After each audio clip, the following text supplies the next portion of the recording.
Okay, you are, is it 1 second?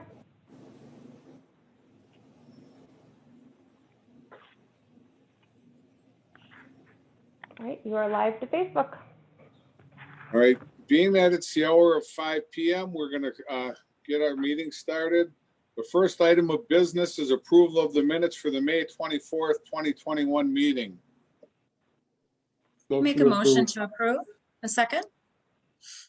We have a motion and a second. All those in favor say aye.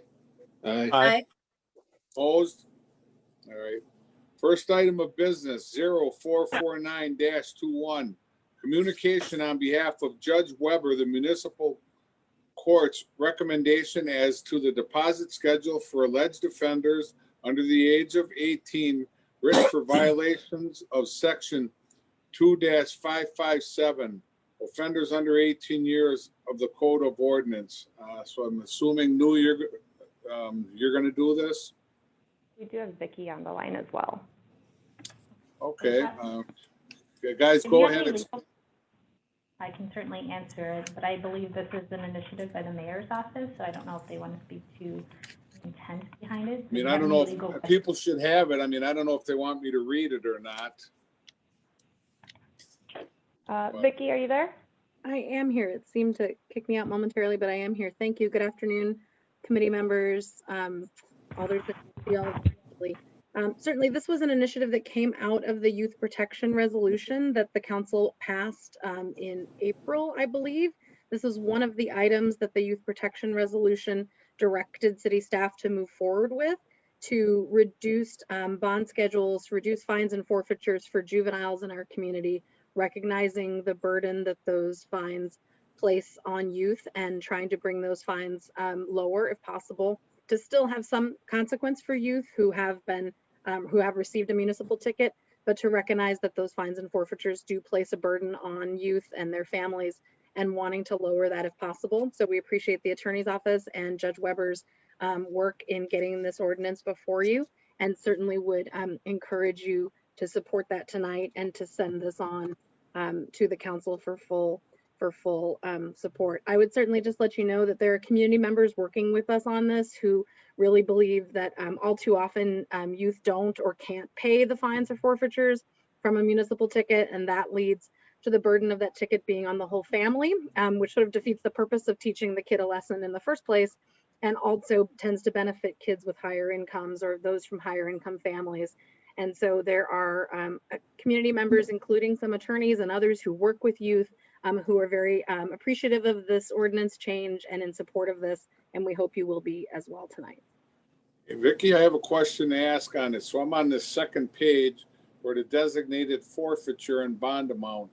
So it says forfeiture amount is $10, but the deposit, what court costs, does that bring that up to $73.60 like I'm looking at here?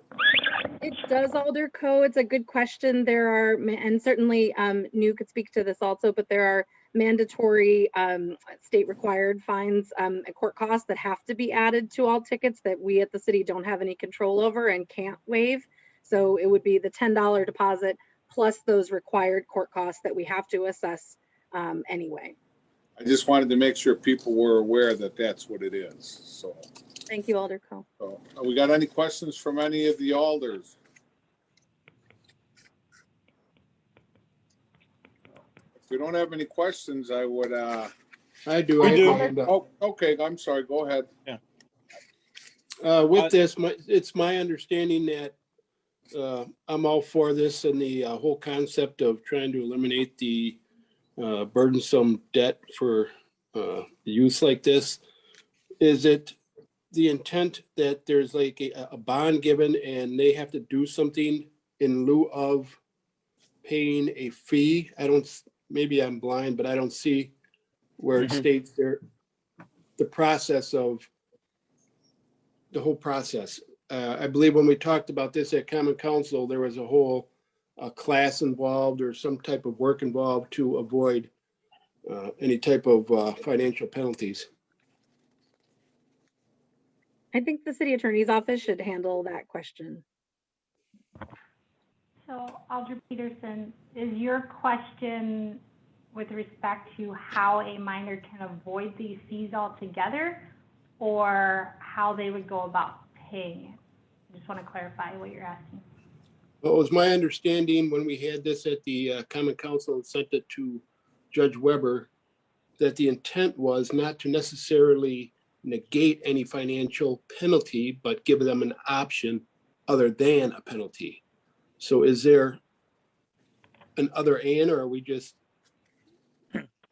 So typically the way these things work is if a juvenile, if any person is cited with an offense, they receive that citation. That citation states you can either go to court and fight the ticket, or you can pay this forfeiture amount in lieu of going to court.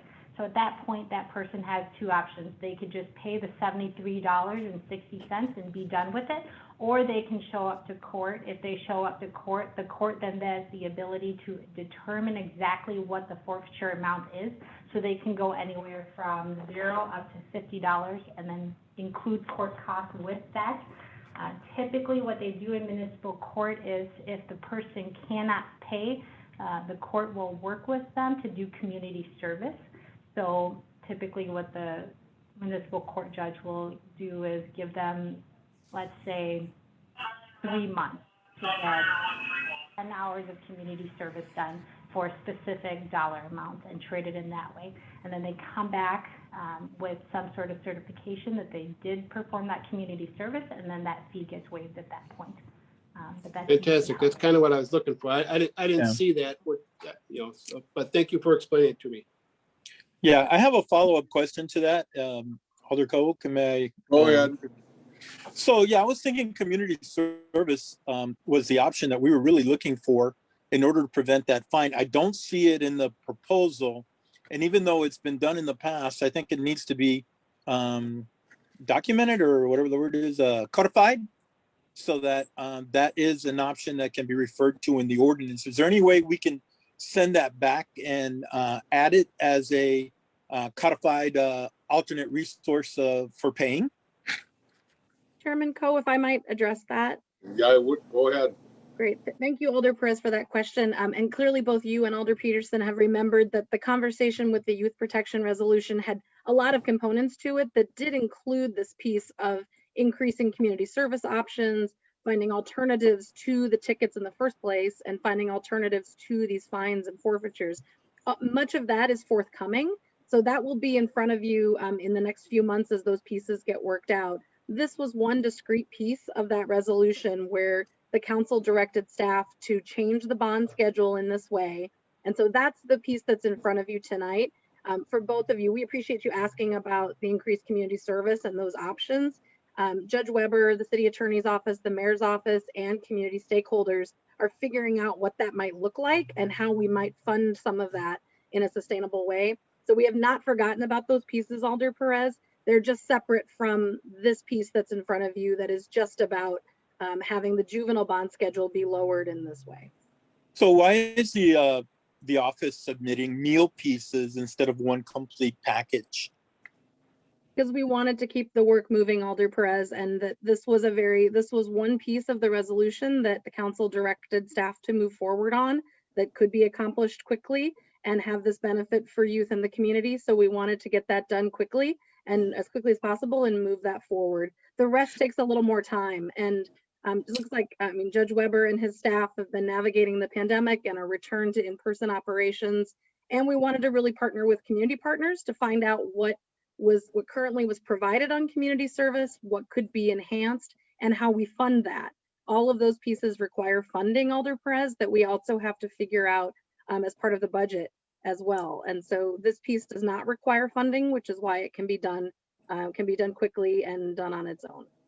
So what you're saying, Vicky, is that if we approve this and send it forward to council for approval, this will be one component of a bigger product that will immediately take effect upon being put in Legistar. If that's the case, then that means that there's going to be a time gap between when the rest of the product is produced and what juveniles can do at this point, is only pay the fine until that other part is approved. Is that correct from a legal standpoint? I mean, yes, this will be a positive change that takes effect as soon as the ordinance is enacted and in effect. And community stakeholders who are working on this very much want this piece to be in effect, knowing that the other pieces take more time and have budget implications that and involve other partners like the school district and the county and others. So those take more time. And I can just reassure you that the folks working on this very much want this piece to move forward, understanding that the rest takes longer and has cost implications. So the youth are not going to have an option until we, 6 months down the road, maybe approve part 2. Is that correct? Well, if you could view it that way, but if you don't take this action, then youth have higher fines right now and no options. So this lowers. No, I understand that. I'm just trying to clarify in my mind the process, and for those that are listening in as well. So this is the initial step, but we totally expected that, or I totally expected that with the proposal that was sent forward to the judge and those working that having community service would be the primary components for our youth to be able to not only serve our community, but to get rid of those fines. And are you familiar with law-related education with LREs? I am older, yes. Okay, so I used to run a program where we had that, and it was very productive. And I'm really looking forward to see what we can do in the city, and I would recommend that be looked at as well as we continue. If you're part of that process, Vicky, I would appreciate that being thrown into the mix, at least for some consideration if possible. Okay. Absolutely. Thank you for the suggestion. Thank you. Any other questions? I'd like to move for approval at this time. All right, we have a motion to approve. Is there a second? Second. A second. All those in favor say aye. Aye. Aye. Opposed? All right, moving on. Item 378-21, communication submitting an application for a massage establishment license, Relax Spa Massage, located at 403 6th Street, Zanguno Chen, owner, First District. Recommendation of the council last time was to be deferred. So I'm trying to see what we're going to be doing on this now. Anything from the city clerk? They are on the line if you'd like to speak to them. Okay, okay. And is there any problems with this? Hello? Nothing from the clerk's end. Okay, it's like you just disappeared for a second. All right, let's get them online and see what they're proposing. They are on for you. All right, do we have to swear these in like we do with the other things or no? Not necessarily, no. Okay, can you, Ms. Chen, could you explain to us what's going on, please?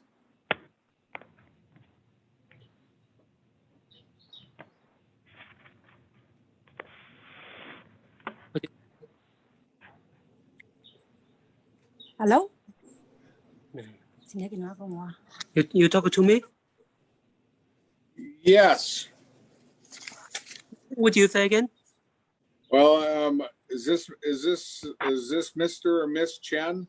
Yes, yes. 中国城 Okay, can you explain to us what you're looking to do here? 403 6th Street.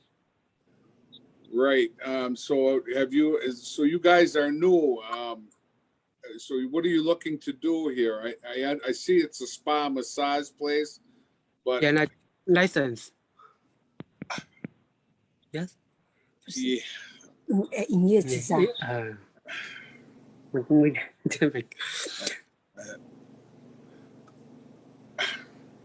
and I'm trying to figure out how to, so I mean, what are your hours going to be, and what are you offering in this place? I'm not sure. Can you do the maintenance? I don't know what you're saying. I apologize. No, I say do you translate it for the Mandarin? Chairman Coe, do we have translating services? Is there any way that we can request that a translator be with these applicants so we're able to ask the questions and get the answers that we need before Yeah. we approve it?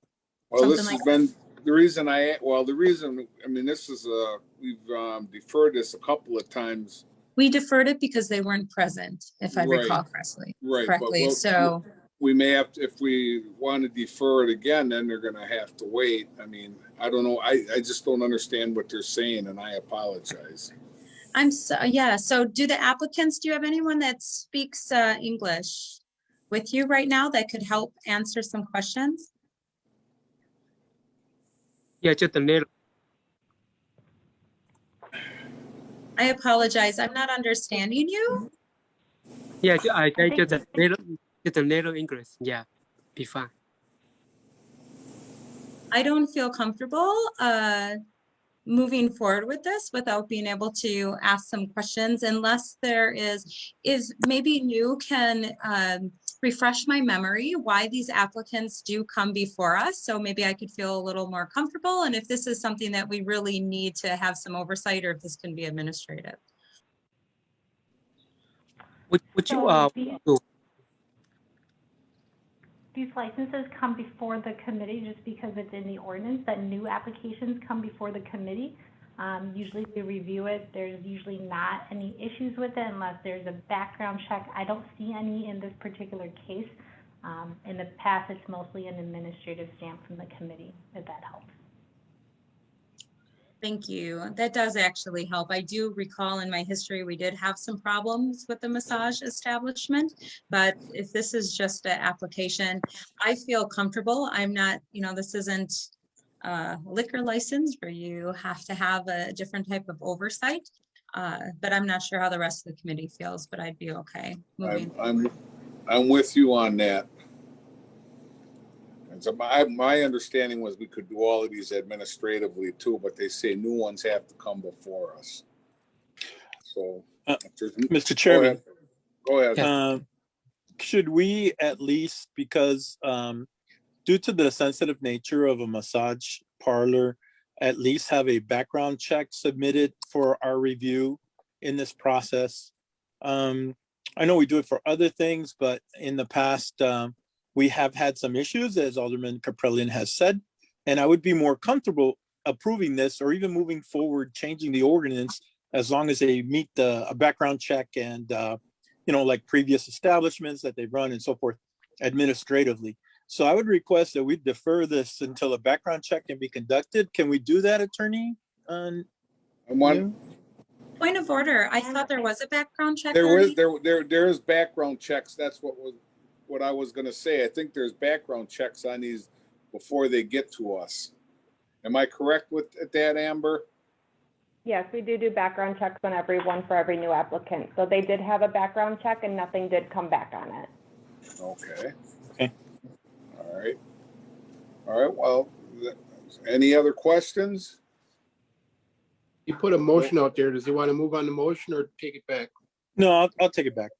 I'll take it back.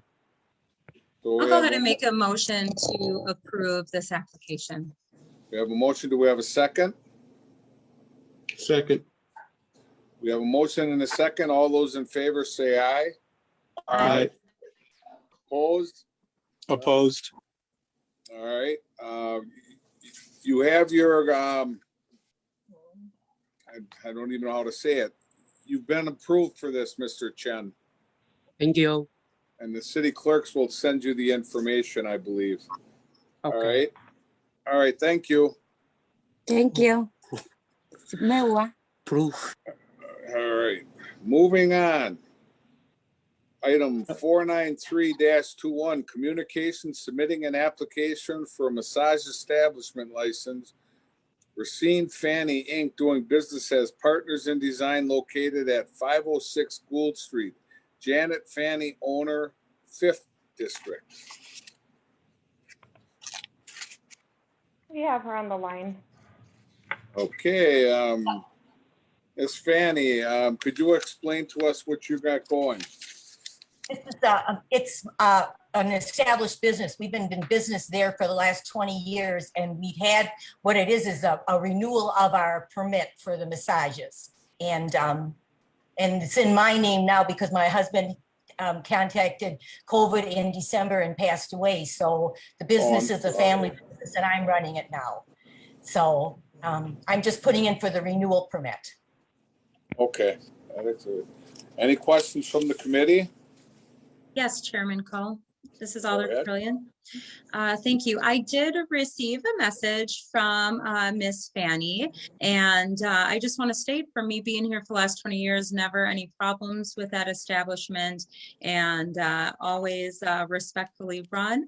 And I just want to extend heartfelt condolences to Miss Fanny for her loss. Thank you. So can you make an emotion, Alder? Yes, Trillian? yes, thank you so much. I will make a motion for approval. Second. We have a motion and a second. All those in favor say aye. Aye. Opposed? All right. Moving on. You have your approval, Miss Fanny. Thank you so much. Thank you. Next item of business, 44721. Communication submitting an application for a secondhand article dealer's license, Eco ATM LLC, doing business as Eco ATM, located at 4901 Washington Avenue, Hunter Bajorkin, Agent, 12th District.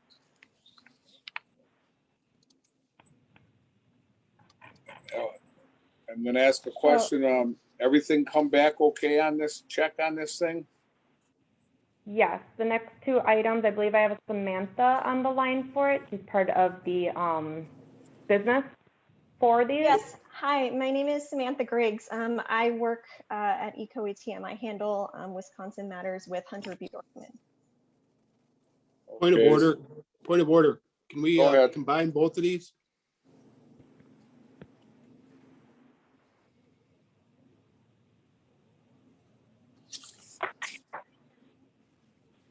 Can we combine both 447 and 448? I don't see why not. Is there a problem at all with that from the city attorney's perspective? No. You can take both items together. Okay, so we're all right. So we're going to take up item 44721 and 44821. Can you explain to us what's going on? You Yes. Go ahead. I'm sorry. Go My ahead. my company has a contract with Dollar General to install one of our automated recycling kiosks inside both of those locations listed on your docket. The kiosk itself purchases used cell phones in exchange for cash. All transactions are reported on Newpers and Leads Online. And we actually have, I believe it's 104 active kiosks in Wisconsin right now, and over 4,600 nationwide. I realize they did that. That is pretty cool. So any questions from any of the committee members? Yeah, just a quick question on, obviously you're doing this and sounds like you have a very successful business. Mhm. What type of measures do you guys take to make sure stolen phones aren't being turned in? So we have live agents that witness every single transaction. I can actually read to you specifically what happens. A live team member here, we're actually headquartered in San Diego, California. So a live team member watches every transaction and verifies that the submitted current ID matches the person completing the transaction. If the ID is expired or if the customer has any type of impeding, article of clothing or anything like that, the agent will then remotely alert the customer to either remove the article of clothing or alert the customer that the ID is actually in fact expired. If the issue is not resolved, then the transaction is denied right away.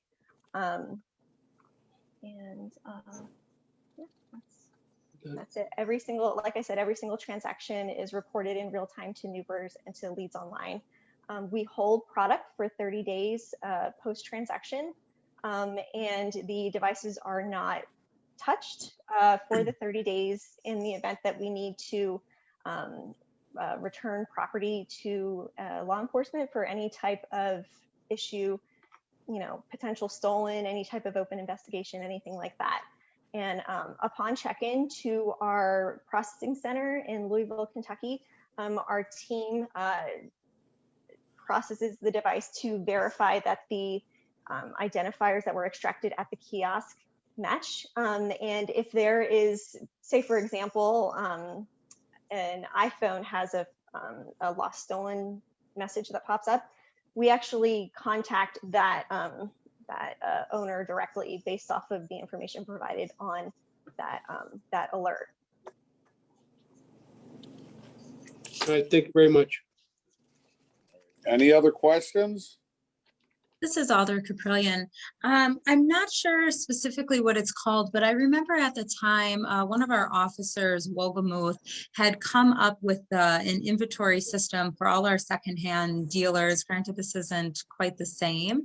I think with only saying it so much, are you familiar with what I'm talking about? And does this follow the same type of logging system that the police department can tap into at any time? The reporting methods that we use in Wisconsin are Newpers and Leads Online. I'm not sure if you're referring to Newpers. That's run out of Green Bay. It's Northeastern Wisconsin Property Reporting System. I mean, this goes back. Could maybe do we have somebody from the attorney's office, Chairman Coe, if they could answer? Nui, you got anything? Yes, so there is an ordinance in the ordinance that governs secondhand dealers, and it is Newpers that requires the secondhand dealers to report to that. So RPD does use that. Thank you kindly. Any other questions? All right, I'd like to get a motion.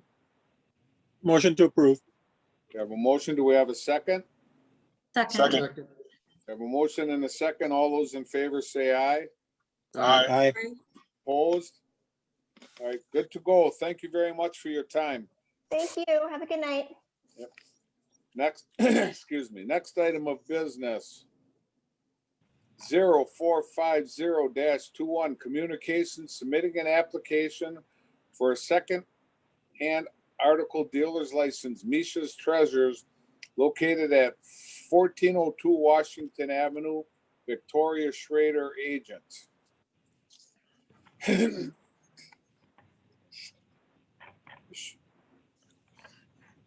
we have her on? Yep, 1 second. Are we on? Hello? Can you hear us? Yeah? That should be them, Alder Coe.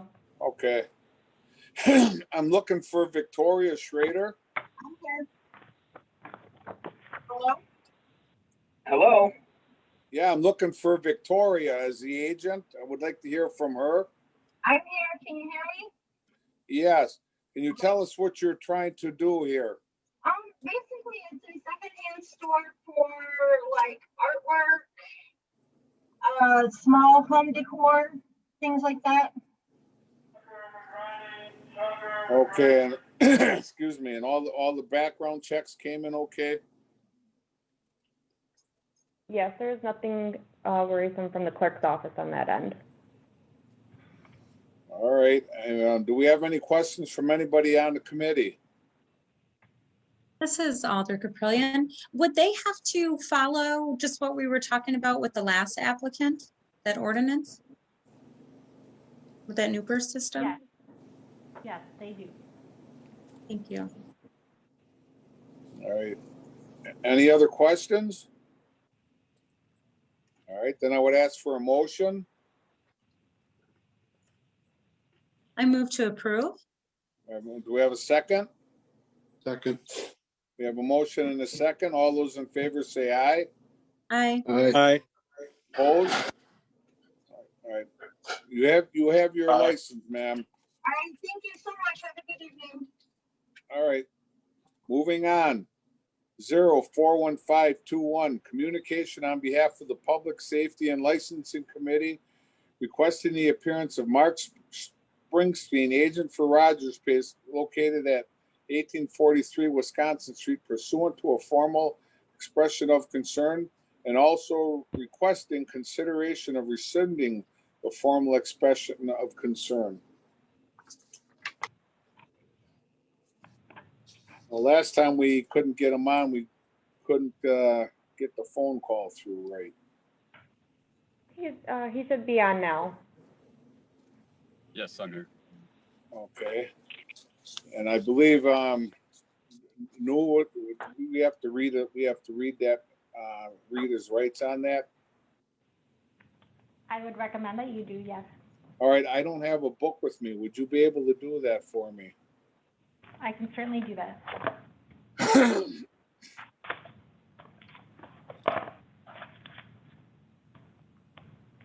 Mr. Springsteen, Yes. can you raise your right hand? Do you swear to tell the truth, the whole truth, and nothing but the truth to help you God? I do. Okay. You have been called here today because the committee has received notice of one or more concerning incidents at your establishment. As a result, the committee has issued a formal expression of concern against you under Section 6-27 of the ordinance. If you are issued 2 of these within a 6-month period or 3 within a 1-year period, you will be referred to the city attorney's office for disciplinary proceedings. We will start with the police department's summary. After that, you will have an opportunity to address the committee. You are not required to discuss the specific incidents unless you wish, but you do have to tell the committee how you intend to address the issue going forward. Would the officer please remind the committee of the basis for the call-in? Certainly. Can you hear me? Yes. All right. If memory serves me correctly, Rogers was called in, referenced the Sunday, March 7th incident, referenced a fight. Officers responded to the bar. The caller stated there were people fighting outside the bar. The caller added there might be a gun involved and disconnected. Upon arriving, officers advised they did not locate any active fights at the bar. The officers advised that upon checking the bar, they were able to view video from inside the bar. Officers found that based on the video, around 3 a.m., there were still patrons inside the bar drinking what is believed to be alcohol. Based on the information, officers located the bar's owner, and he was cited for the closing hours violation. The owner advised that the dispute did occur, and he wasn't able to get the patrons to leave until about 2:45 a.m. He stated he could not provide a reason as to why he didn't call the police when the first incident occurred. The officers advised after leaving the bar, they did check the area and they found a loaded firearm in the yard of 1831 North Wisconsin, and it notes that it is unknown if the located firearm is related to the bar. Since that incident, they had a vandalism call on March 22nd, a burglar alarm on April 8th, a burglar alarm on April 12th, and a civil trouble on June 26th. Reference someone calling, the owner calling, reference patrons arguing outside, and that kept coming back inside the bar as he was trying to close. That's it. Okay. All right. Mark, you want to explain to us what you're going to do to fix this problem?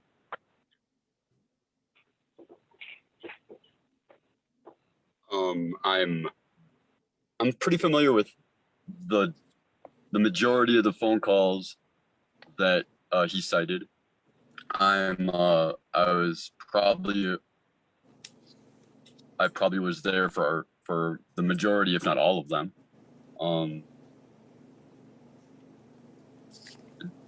There's, outside of the March 7th incident, where the dispute wasn't physical, it was verbal, and I did not personally I was the one who called, or wait, I'm sorry, I wasn't the one who called on the March 7th, but some customers that were familiar with one of the gentlemen that were ticketed that night, they had mentioned to me that they were going to call while I was going to go outside to figure out what was really going on. They ended up not calling until I think a little bit later. They're not particularly comfortable with the gentleman, so I was quite surprised to find out that they did not call when they told me that they were going to call, because I would have personally called. But as the night unfolded, yeah, I absolutely did. When the cops showed up, I was trying to assist their investigation with the gentleman outside, and I did discuss that I had a few people stick around, showed them the video to try to show them some, like, what was how it unfolded, and then yes, they did ticket me. So you had after hours drinking going on there. What kind of it was not after hours drinking. We had everybody that I was aware of have their drinks on the bar, because I was actually closing about 10 minutes early. But that incident definitely expedited the closing procedure, but I did not also. There was an argument, and some of them were uncomfortable about leaving. And being back and forth outside trying to figure out, is it really something that was serious? I, at the time, didn't really think it was that serious. So I was just trying to usher everybody outside, and they just took a little bit longer to get outside, definitely. I was, like the report said, I did try to assist. I did show them the video. So outside of that incident, we have... I'm sorry to interrupt. All right. I'm sorry. This is. I was going to ask you to speak anyway, Melissa. It's your district. Okay. Yeah, I'm just a little confused.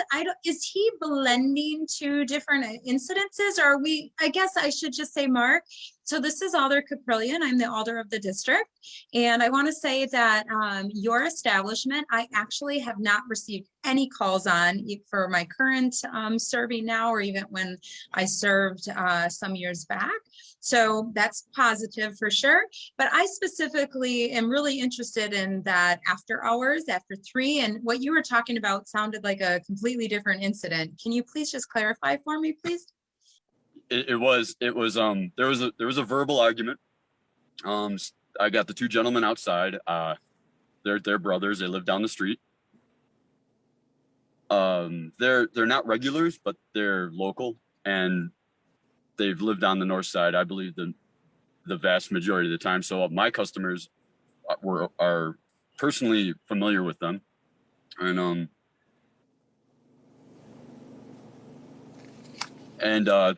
the gentleman in question, there's a gentleman that got a disorderly conduct outside the bar because they had kept going back and forth from a party down the street, get together down the street after bar.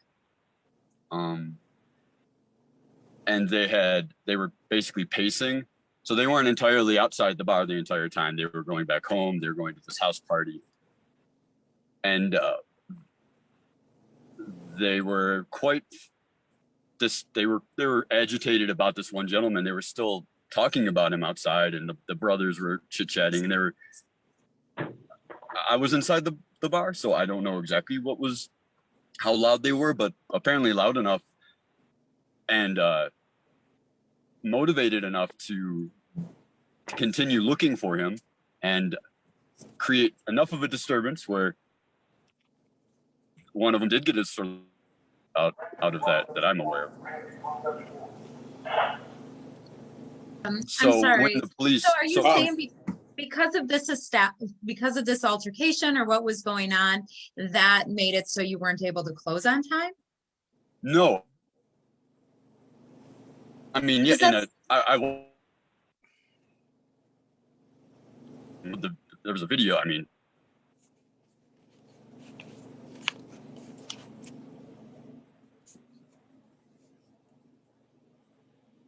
outside a few days later, when I personally looked feel Oh, more. But breaking up but again. that's neither here nor there, I believe, at this point.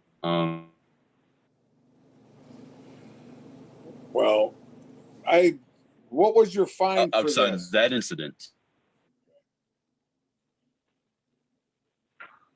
So you had to pay a fine. How much was the fine for this? for having people on premise after hours. Yes. What was the amount of the fine? You guys just Here we go again. Mr. Springsteen?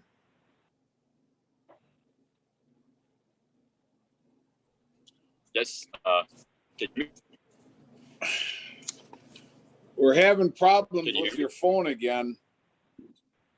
it's getting pretty warm, and it's getting pretty warm, so I turned the air on. So All right. When I was asking, what was the fine that you got for this ticket? I got a on premise people in after hours. In what amount? It was originally a $200 fine. All right. I mean, and that wasn't the only reason. Over the past year, you've had several different things have happened over there. And I've been wondering how you're going to deal with this, on top of this ticket you got. Yeah, You've been called in a ticket- couple of times since then, or before this incident here. Well, that's definitely one of the reasons why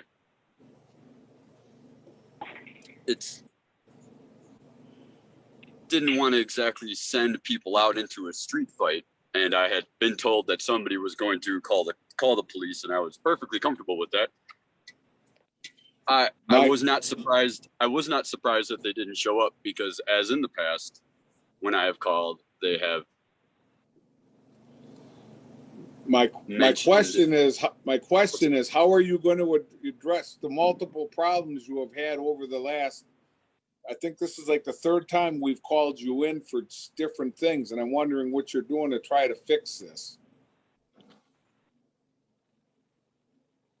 Well, since it's been relatively quiet, I think, last fall it was pretty rough with a lot of new customers, a lot of different attitudes. I think we are dealing pretty well with it. I mean, now it's coming into mid-July, and it's, to be honest, for being a summer, it's been quiet. I think it's been quieter because of just choices you make, like the closing being a little bit like an earlier closing time, as to not ride the legal limit, but to push the closing time a little earlier, turn the jukebox off. So it's been quieter. So, and I hope to continue that to be that way. Any other questions from any of the committee members? I do, Chairman Coe. Go ahead. Not so much a question. I just want to make an observation and a statement. September 23rd is, I believe, the date in question in regards to the bar being open after hours. And I don't see any other call history of service for that date. So I do see another incident where the bartender requested officers to stop because of confrontation. So I just wanted to make that clear. I was getting a little bit confused in the story. I just saw nothing else on our call history, at least that was before us, that there was any other reasons for calls to the area besides that. So, but I just wanted to make that as a statement observation. I really don't need a follow-up unless there's any clarity. Right, and if there's no other questions, I'll ask Alder Caprillion to make a motion, and if you don't think there's much of an issue, the consideration would be rescinding the formal expression of concern. I'm going to so move rescinding the formal expression of concern. All right, we have a motion. Do we have a second?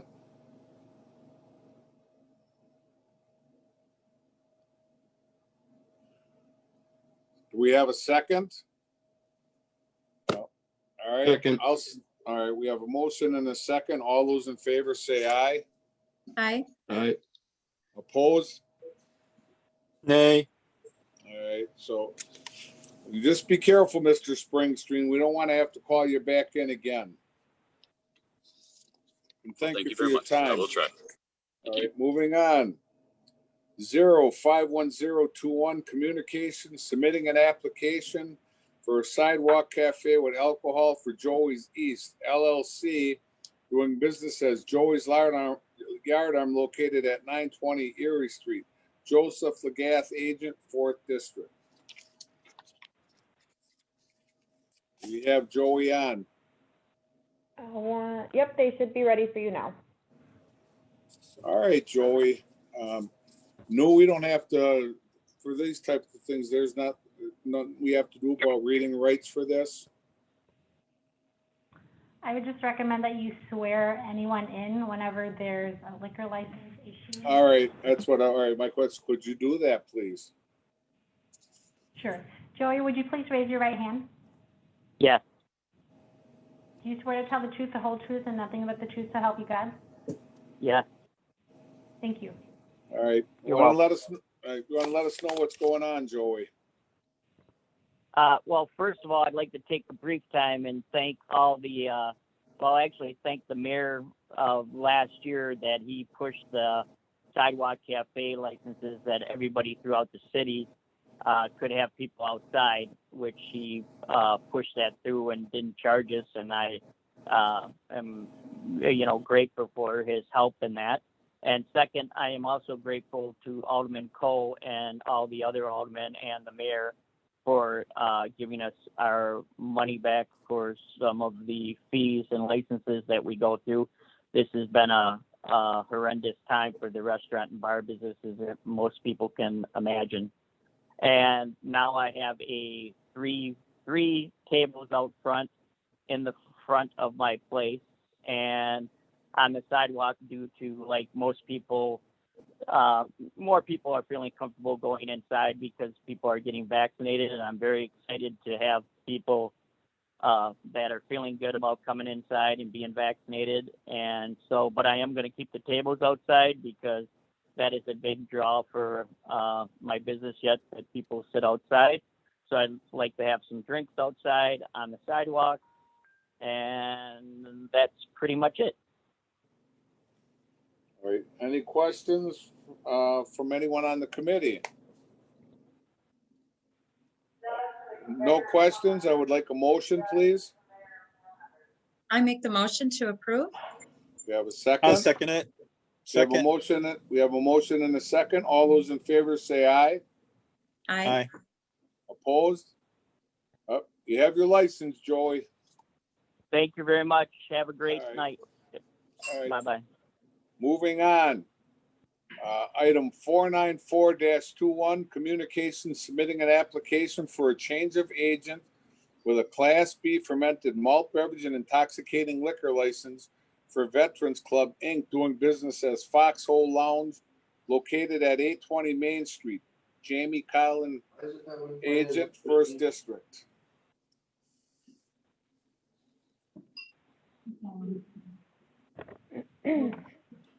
Hello. I'm getting Jamie Collins on the phone. Alder Coe, I did want to let you know that we did skip one item prior. Oh, my bad. Oh, I'm sorry. We'll go right back to that one. Jamie is on the phone though for you. All right. All right. Jamie, will you raise your right? Hello.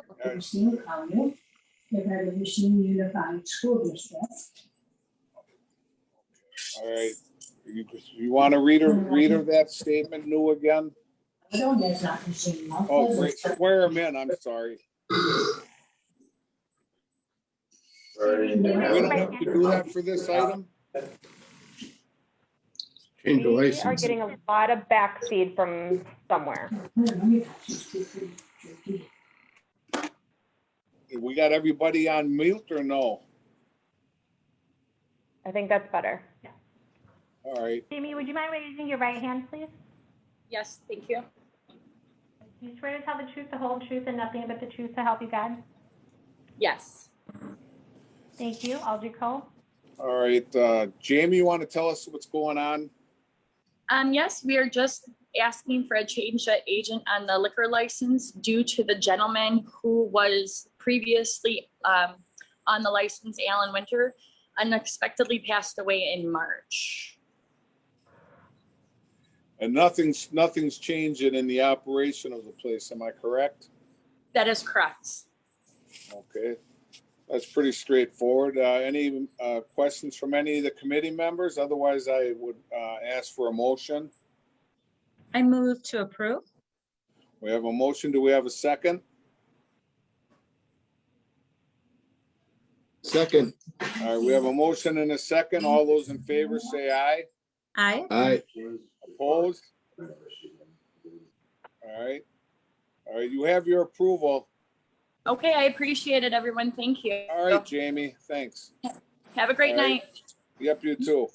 Moving Bye-bye. back up, 051321, communications, submitting an application for a sidewalk cafe with alcohol for R&K Kong LLC, doing business as Pepe's Pub and Grill located at 610 6th Street. Joe Madison, agent, First District. Okay. Joe should be on the phone for you. Hello. All right. New, can you swear him in, please?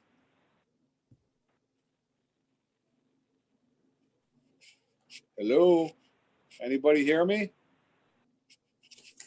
I have you on mute. I'm so sorry. Sorry, we were on mute. Joe, Yes. can you raise your right hand, please? Yes. Okay. Do you swear to tell the truth, the whole truth, and nothing but the truth to help you God? Yes. Audrey Cole, you're a witness? Yep, let us know what's going on, what you're doing over here, Joel. First, I'd like to thank you all for taking time out for the sidewalk cafes. Just like Joey did, I'd like to read it. Thank you for the city for giving us the opportunity to expand our business. We are looking to go outside of our fence to put on the city sidewalk to expand our outdoor seating to bring more customers in. That's pretty much it.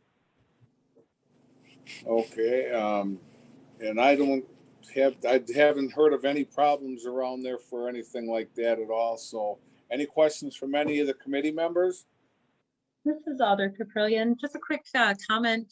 I just even like with the last one with Joey's, this is just a great addition to the city. I thank Pepe's for wanting to expand business outside. It's a great visual interest and quite a nice option. So thanks for your expanded business model, and I'm happy to move for approval. We have a motion to approve. Is there a second? Second. All those in favor say aye. Aye. Aye. Aye. Opposed? Nope. You're good to go, Joe. Thank you for your time. Appreciate it. All right. Moving on. 0511-21. Communications submitting an application for a Class B pub fermented malt beverage for Gatos Enterprise LLC, doing business as Beachside Oasis, located at 100 Kiwani Street. Jose Felix, agent, 4th District. First off, I'd like to hear from the city clerk's office on this, the timeline for things that have been going on here. All right, so what we have here is Beachside Oasis.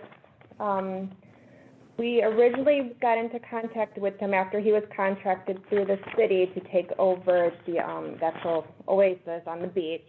One of my staff had sent him an application on May 7th, the whole liquor packet. And then I had another staff member send another packet to him a week later. When we first talked to him, we told him that he needed his liquor license from the state and that the city provides a Class B pub facility license for him for his beer. At this point, he had already requested and received a copy of the application. He was also already mentioned the process was timely. The purchasing agent had already told him what he needed to do when he was contracted with the license. After we had given him the license applications. He did call us about a week or so later asking if he could use the same FEIN and seller's number as his restaurant.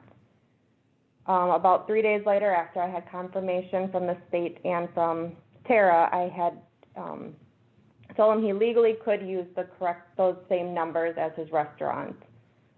When he called again, I instructed the staff to give him a clear end date to when he could turn his paperwork in, so he could be on that next PSL meeting of 6/21, I believe 6/21, let me just double check, of June 6th, 2021 date.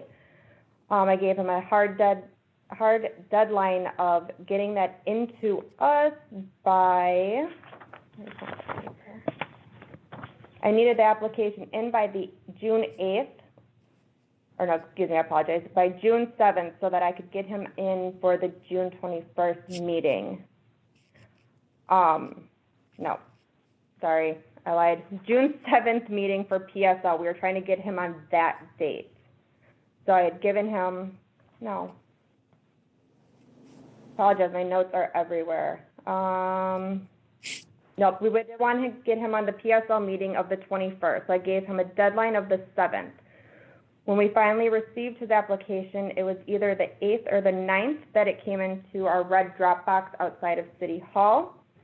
At that point, we still had to return it to him because there was no payments in with his application. And then as of the 14th, we still had not received anything. So we had sent the application back because we still had not received payment. And then at that point, we had no meeting until July 12th, today.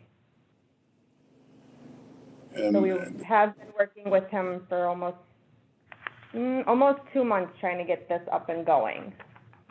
And the reason I asked the city clerks to go through this, because there's people associated that have been going down there that have been bashing the city, that it's the city's fault why they're not getting their license. And I want to just make that clear that it wasn't the city's fault. And I'm going to ask New, did they have to have a good neighbors meeting for this item? They do have to have a good neighbors meeting. They are signed up for the July 19th meeting. So after that, they can come back in front of the PSNL committee for their application. And that was the reason why I asked for this. So it's up to the committee if they want to talk to these folks, or we defer this. It's up to you guys. Alder Coe, I have a question, sir. Yep. A procedural question. Amber, what you said you kept giving him hard deadlines. Are they arbitrary deadlines, or are you following some rule that we have within our ordinances? So the deadlines I give is so that I'm able to publish it to the Journal Times in a timely manner before PSL meeting and get the code red sent out to the location of where it's going to be at. So maybe arbitrary was the wrong word. Is there a something in the statute or the ordinance that dictates how many days they have to respond? Attorney, do you know? There is not. I believe what she's saying is she just didn't have enough time to get everything that is required, like the publication is legally required before we have the PSNL meeting. Right. So I guess I'll have to do it via something for the queue, but is it possible to request some kind of deadline so that it's not arbitrary? It doesn't fall on the clerk's office to make a decision as to when a paperwork needs to be returned? I believe, I'm going to step in here, Alder Perez. I really believe that the city clerk tells them that this date, we have to give them this date because we have to process this through the Journal Times and stuff. So each person that comes through knows this because they are told this. Yes, sir. I totally understand that. I'm just saying if they're just picking dates because of publishing dates, then it's arbitrary. We need to codify a limit so that we can move forward fairly with everybody involved. And I'll submit it for the queue, but I mean, that's one of the questions that I had about this. I make a motion that we defer this until the paperwork can be fixed. with the consideration that they need to recognize that the summer is halfway over and, their location, if it's going to function, needs to function legally. And they know this. So any other questions from any other committee members? I have a question. So as for telling the applicants when they have deadlines, quite honestly, I don't think there's anything official we need to do besides stating, we need time to put it on an agenda. If you don't meet this deadline, it's going to have to be on the next agenda or the next agenda. I think that's just their responsibility and understanding. I mean, if they don't get it in, they don't get their license, within a certain time frame. So I think by verbal communication, or even if it's written on a piece of paper or whatever it may be, I'm not sure why that would need to be stating. That seems a bit of, I don't even know what word to use besides coddling. This is just, these are the deadlines. Take whatever time you need. If it is time you want, if you want it expedited, then just understand this is when the committee meets and this is when you would have to get it in. If you don't make it, it goes on the next agenda. I'm not understanding. I don't know if that really needs to be solid on anything. I think it's just on the onus of the applicant. Mr. Chairman? Yes. I'd like to respond to that. I totally understand Alder Caprellian's point, and I agree with her, but I don't want the city to become liable in the sense that, hey, you keep changing the date on me, things need to go on. If we have a certain established date, then we're covered legally if something happens. Like, hey, we gave you till this date. It's in the rules. You failed to follow it. We're not going to issue you the license, and we're done at that point, unless we take a different action. So I think it's more of a for lack of a better term, a procedural event that would benefit the city moving forward. And I guess we can discuss it further as we go along here. But I did make a motion that we defer this. I don't know if that was understood in several comments ago, Alder Co. Thank you. Yeah, so we have a motion to defer. Now, with that motion, though, like I said, the applicant knows the city clerk keeps giving them the information. They have to follow through. So we have a motion to defer. Is there a second? Before I would be able to second, can you please let me understand not only the motion, but so what do they not exactly have in right now for us to move forward on? They have not gone to a good neighbors meeting at all, and that's one thing they needed to do. Is that the only thing? I don't know if they have their paperwork all in order. That'll be, ask the city clerk. Is all their paperwork in place finally? Yes, all of their paperwork's in my office at this point. And when did you receive the final paperwork?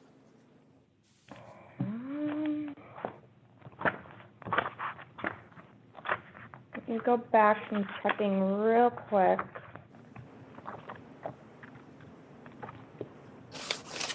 Cole. Go ahead. If I could just add that the way the process normally works is as soon as they submit a completed application to the city clerk's office, I'm notified. The person then contacts me to schedule a good neighbors meeting. I heard from this applicant for the first time last Thursday, I believe. And at that point, we were obviously, our last Good Neighbors meeting was on Tuesday.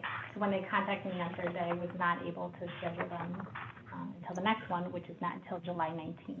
And typically, all these new licenses do go through the Good Neighbors meeting just to flesh out some of the issues or any issues related to the application before it gets to the committee.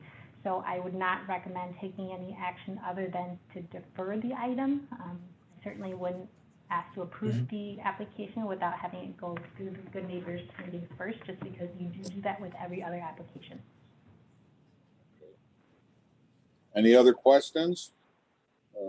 Melissa, Second the motion. anything? Second. We have a motion and a second.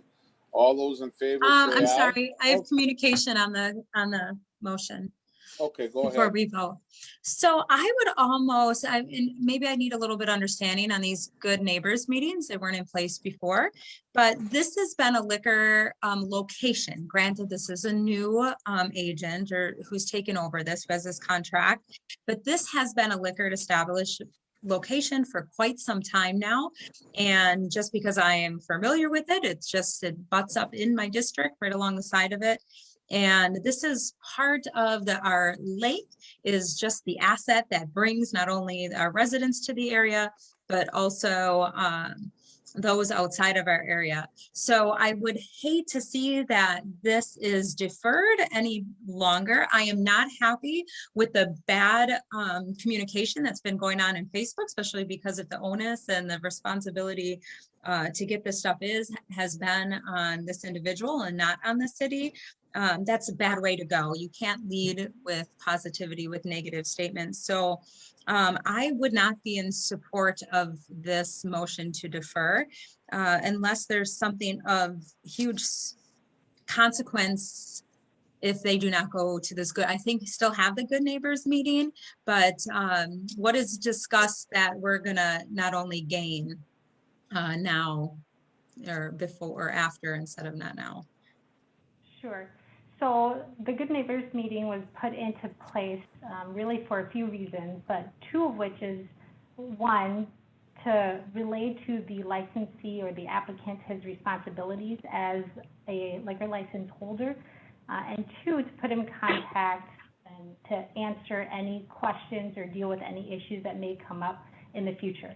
I know that this is a location that's been in place for a long time, so the second objective probably has been met here. But as to the first one, because this particular individual has not held an alcohol license, that the purpose of this meeting would be really to relay to him his responsibilities, what you can and can't do, what the rules are, so that they can't say later on, I didn't know what the rules were. And the reason we have these good neighbor meetings before we go to the committee is because if there are any issues that are identified by either by the police department, the city attorney's office, the clerk's office, the health department, or the building department or city development, those issues are then brought forward into a report and brought in front of the committee so that you can ask those questions before you grant the license. Certainly if you grant the license here and then require them to go to a good neighbors meeting, there's really nothing for me to report back to you on. There's no having them come back. I suppose you can have them come back, but at that point, the issues are really moot.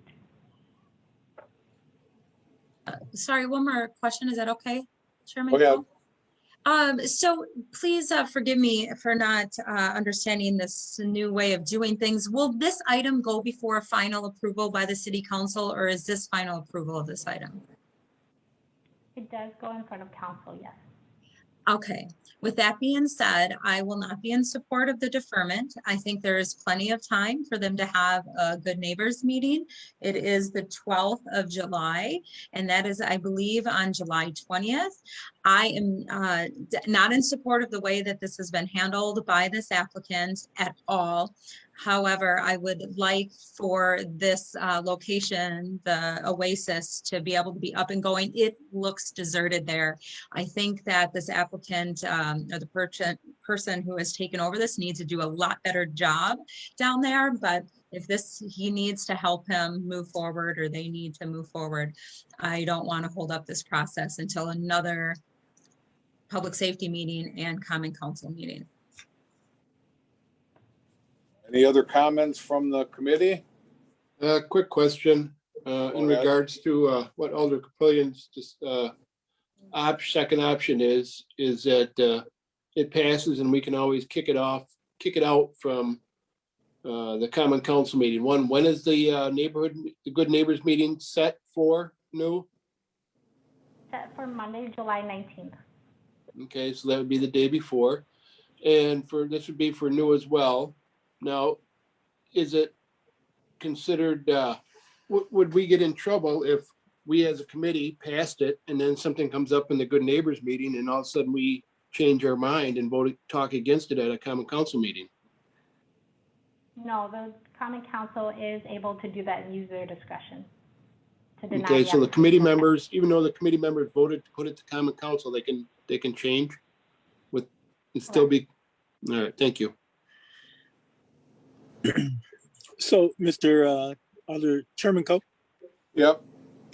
based on that information, just a clarification. If we don't defer it, and what would we need to do? Would we need to approve it based on what? So that it comes up on the city council meeting next week? Well, I think my understanding is if we approve this, it moves to the council, and correct me if I'm wrong, Lou, but there would be no point in doing the Good Neighbors meeting. Am I correct? Well, we still can hold the Good Neighbors meeting. So if you approve it today, we can hold the Good Neighbors meeting on the 19th. I can get the report to you on the morning of the 20th, and then you can still discuss the item on the 20th at the Common Council meeting. Mr. Chairman? Yep. Just another question for the city attorney. Would that then meet the 24-hour rule or for publishing? Because it's the event, not the discussion point of the Good Neighbors meeting? Well, the agenda has to be published at least 24 hours beforehand. The Good Neighbors summary, that can be emailed out to the committee members, or as an alternative, Attorney Letney, who usually staffs the Common Council meetings, can also summarize for you any issues that were discussed at the Good Neighbors meeting. But that doesn't have to be published 24 hours before, correct? I do not believe so. I can double check on that. I don't believe so. Okay. It's not right in front of me. Well, Chairman Coe, Yep. based on the new revelations, I'd like to withdraw my my motion, if possible. Okay. You could get the person who seconded to see if they would agree to withdraw also. Second's fine with it. Okay, so then I would move that we approve it and move forward from there, and that the city attorney's office or whoever's in charge of having the Good Neighbors meeting go ahead and do the Good Neighbors meeting so that we have information available to us for the council meeting. I can do that. Do we have a second? You're not on, Melissa.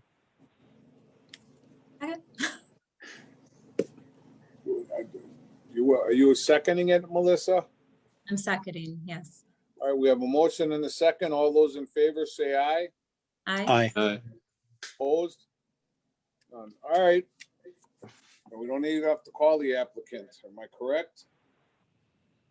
He is on the line if you want to speak to him. If not, that is up to the committee. All right. I would think it would be a point of order. I think it might be good to point out to him that it's very important that he attends this meeting.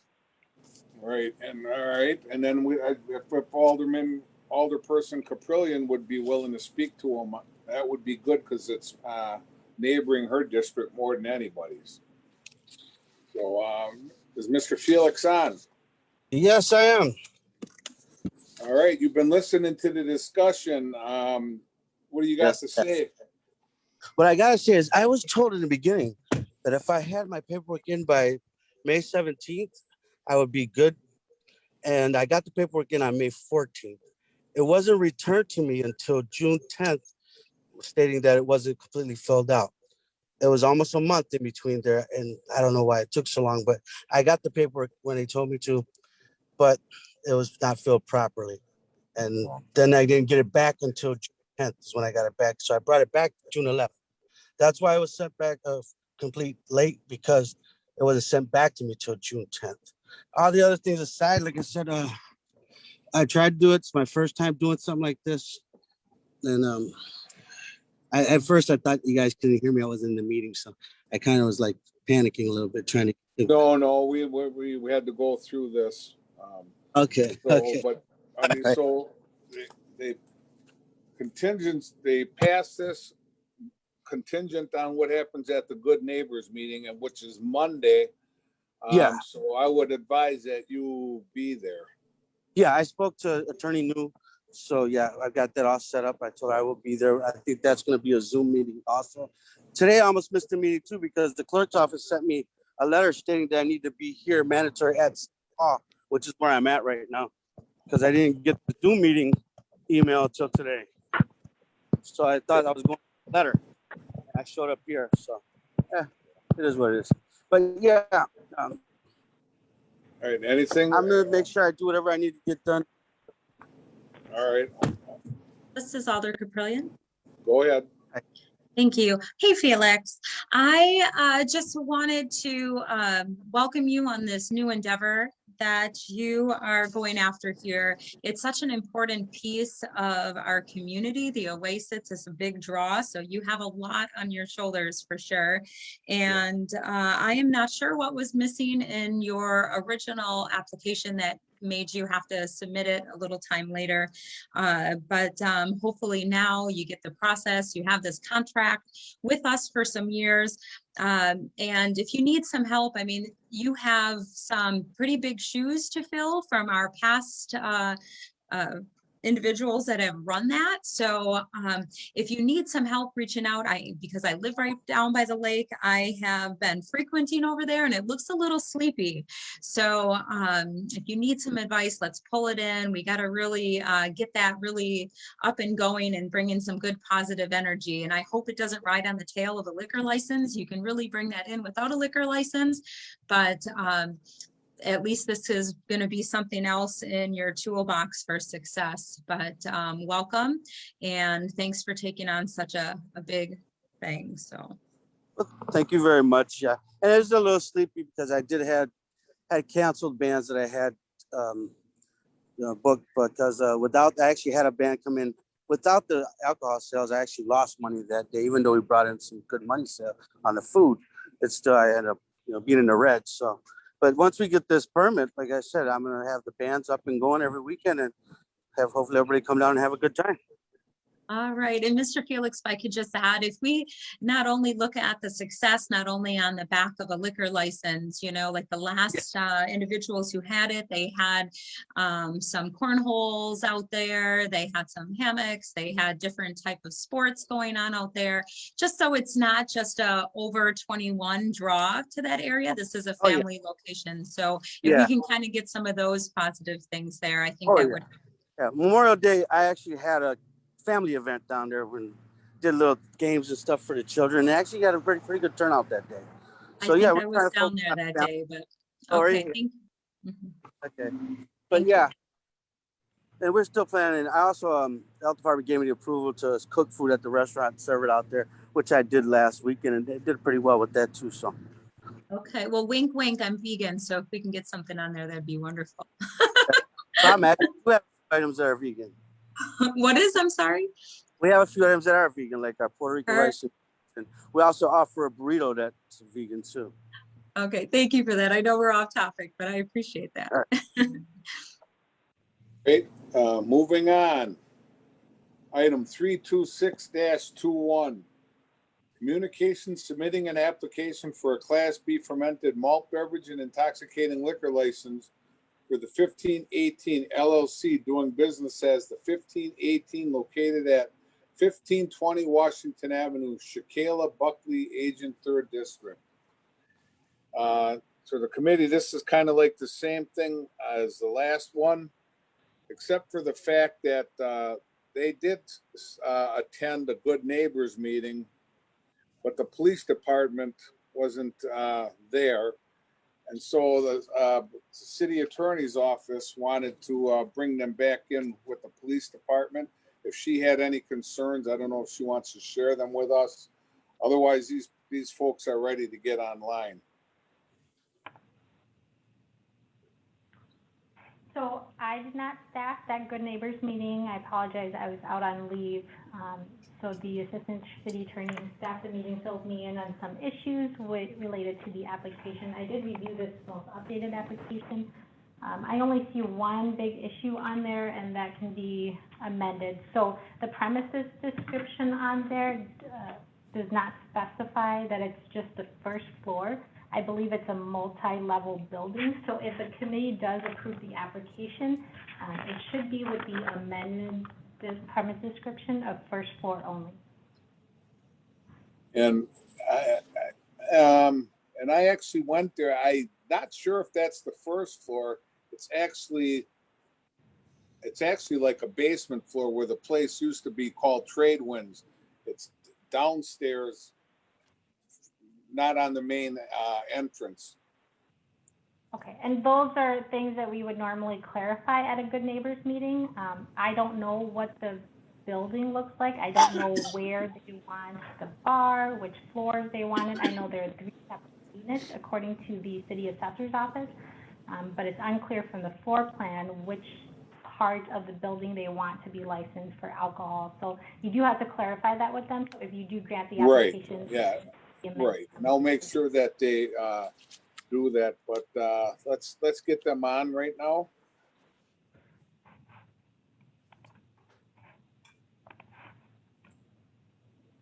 All right, she's on for you. Hello, everyone. Hi, Shaquille, Nu, can you read her rights first on this? We're at not reader rights. Well, I apologize. That's not what I meant. It's late in the day. All right, sorry. Go ahead, Nu. All right. Sorry, just give me 1 second here. All right, Ms. Buckley, if you could raise your right hand, please. Do you swear to tell the truth, the whole truth, and nothing but the truth to help you God? I do. Okay. We are here on your application today. You'll have a chance to tell the committee about your business and why you're applying for this license. After that, I will read a summary of the Good Neighbors report, and this committee may ask some questions of you. The chair will then check to see if city staff has any additional information to add or if any members of the audience wishes to speak for or against the license application. Now, please go ahead and tell us about your business. Okay, the 1518 is a building that my dad purchased from the city.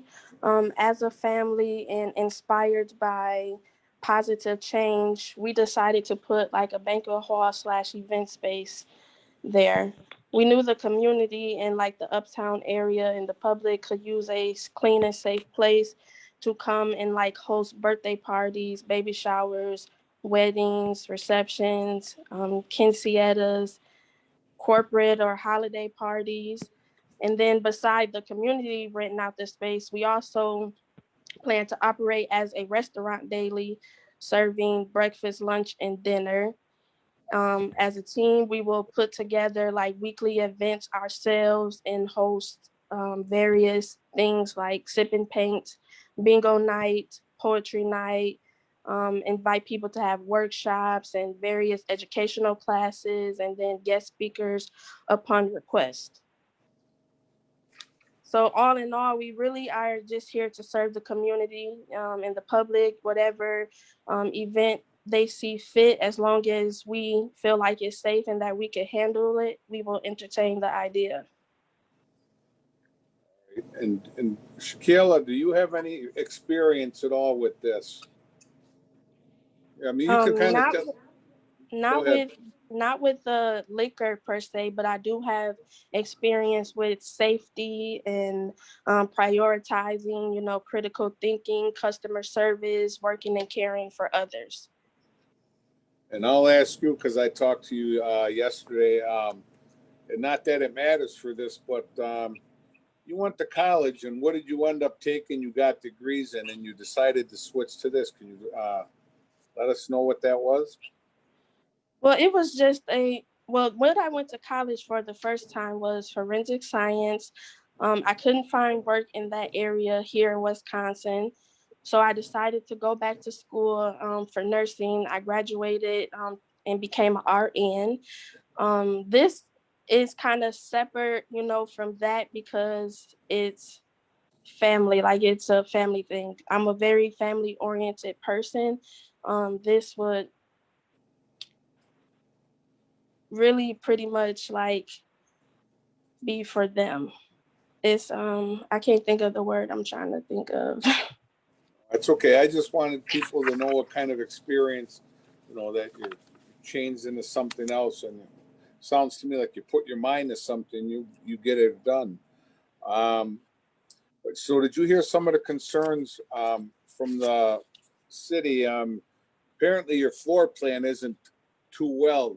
Basically, you have to submit another floor plan to the city where this is going to occur. You're not having anything on the first floor. This is all in the basement floor. Am I correct? Yes, it's the lower level. Right. I call it, yeah. So apparently you got to get that information to the city with the exact floor plan, you know, and I'm not sure about tables and chairs, but you have to show where the bar is going to be, where the kitchen is going to be and stuff like that. So I'm going to ask any of the committee members if they have any questions. Alder Caprillion. Okay. Just a few. I've been trying to find it in our packet. Did we get the floor plan and everything? I'm not seeing it. There was a blueprint submitted with the application. Thank you. I'm just not seeing it. So a few questions. First of all, wow, congratulations on your accomplishments in schooling and just taking on different endeavors. So this is in the Uptown area. And the Uptown area is just an area that really is starting to get some momentum and some life in it. So I'm really excited that people are drawn to it, wanting to open things and, you know, bring some variety to the area.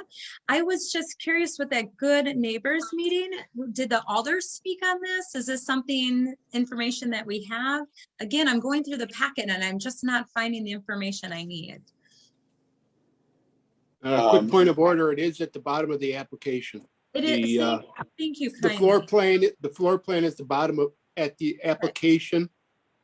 If you open up the application, it's at the bottom of that.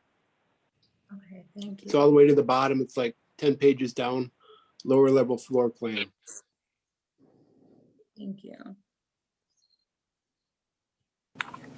And so if I could did the alder speak on this, the alder in the area? Are you talking about John Tate? Yes, you talked to him, and what did he have to say when he came to your establishment? Am I correct? Yes, and we also sat down with him in a public place and talked to him, explained to him what was going on, what we planned to do, and he was for it. He stated that Uptown needed something like that, what we are trying to do.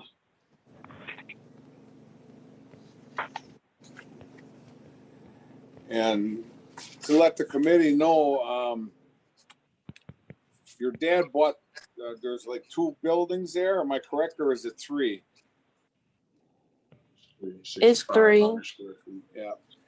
And I mean, and it's a total, I was there yesterday. This is like a total renovation, sticking a lot of money into this. But I understand the city attorney's position. So if there's no other questions, could we do the same type of thing? Because they had concerns on the Good Neighbors meeting. Could they still hold that on Monday? And would they be able to attend that? And would you be able to give us feedback on that after? Go ahead. So there are usually 3 slots for every Good Neighbor date, and those are all filled up at this time. So they wouldn't be able to get into a Good Neighbors meeting until August. I did for August 2nd. She emailed me and said August 2nd. Right, August 2nd. I have a question. With there being a restaurant in place, has this gone through the health department already? Yes. Thank you.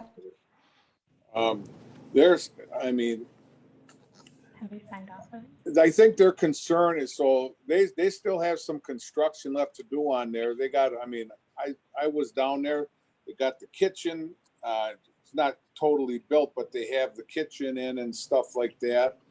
And I mean, they're well on their way. I mean, my question is, if we do this and support this, can we go to August 2nd? But then when would it be approved? I mean, would we have to wait till the second week in August for approval? Is it fair to ask the applicant when they were planning to have this even completed, the renovation completed? Well, and no, I mean, they plan on having it done by the end of the month. I'm not, I mean, I was in there, I'm giving them the benefit of the doubt. But, but like I said, they did attend a Good Neighbors meeting, and the police department wasn't able to attend. Go ahead, Nu. Go ahead.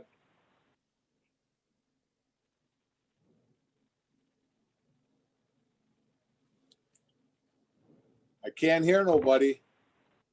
Sorry. Okay, I'm sorry, I couldn't hear nobody. We just checked on the status of the other department sign-off, and it looks like the fire department, the health department, and the building department, none of those have been signed off yet. So No. even if an application has been submitted and the process has been started, none of that has been completed at this time. No, and they would not be, and I know they would not be able to get the license until after all the sign-offs on these, and they understand that also. But I guess they want. Would that be a motion for deferment then? We cannot approve it without the sign-offs? Well, I don't know if it does, because I mean, they feel like, I mean, like I said, they went to a Good Neighbors meeting. They feel like they're in limbo. They're moving forward on this irregardless, but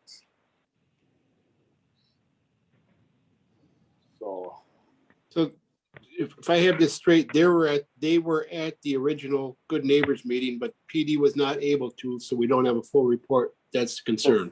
yes, correct. We do have a report from Attorney Zibkowski of the last Good Neighbors meeting, highlighting the other issues associated with the application, even though the police department was unable to make that particular meeting. Were there?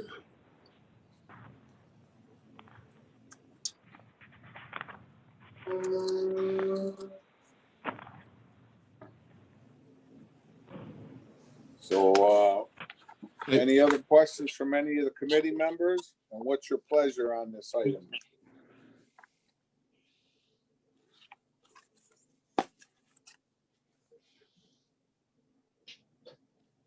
I guess I'm still a little confused. We're waiting strictly for them to meet with PD. Were there concerns that came up in the Good Neighbors meeting? No. So, because there were so many, this is my understanding after speaking with Attorney Zibkowski. After the last Good Neighbor meeting, there were quite a few issues that were identified, as well as not having the police department present. The matter then went before the PSNL committee. I believe the committee at that time deferred the application so that these issues can be fixed and addressed at another Good Neighbors meeting. We haven't had that meeting yet. That they didn't have to be completed. The alderman been there. He was doing everything by the book. So she said he's standing over. I guess.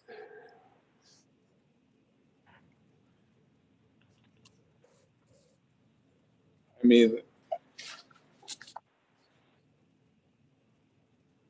I guess I'll go forward. I would like to let them get started on this thing. I mean, even if we grant this tonight, it's not going to go through until it goes through council, and they're not going to get their license until all the building permits are signed off, fire department, police, everything like that. So, I guess I would make a motion to approve, and I'm looking for a second. Second with communication, please. Okay, go ahead. So just to be clear, this is going to go through July 20th, and then they are not able to physically or have their license until all those check boxes, just to be clear. Yes. Okay, and if there's anything else and I see the attorney is raising her hand. Okay, go ahead. Oh, actually, sorry. Or was it newer? Go ahead. Oh, sorry. So if the committee approves the application tonight, it goes to the Common Council on Tuesday. If the Common Council approves, technically the license is approved, but it's not issued until all the departments have signed off. So the departments that still have to sign off are fire, health, and building. So we certainly can have a good neighbors meeting between now and whenever the license gets issued. But if there are any issues that come up at the good license meeting, the good neighbors meeting, we can't do anything about it. We can't fix any issues because the council has already approved the application on the 20th.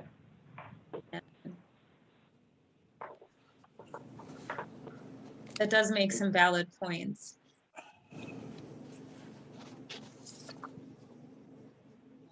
So any other questions by any of the committee members? We have a motion and a second on this item. You still got your second on this, Melissa?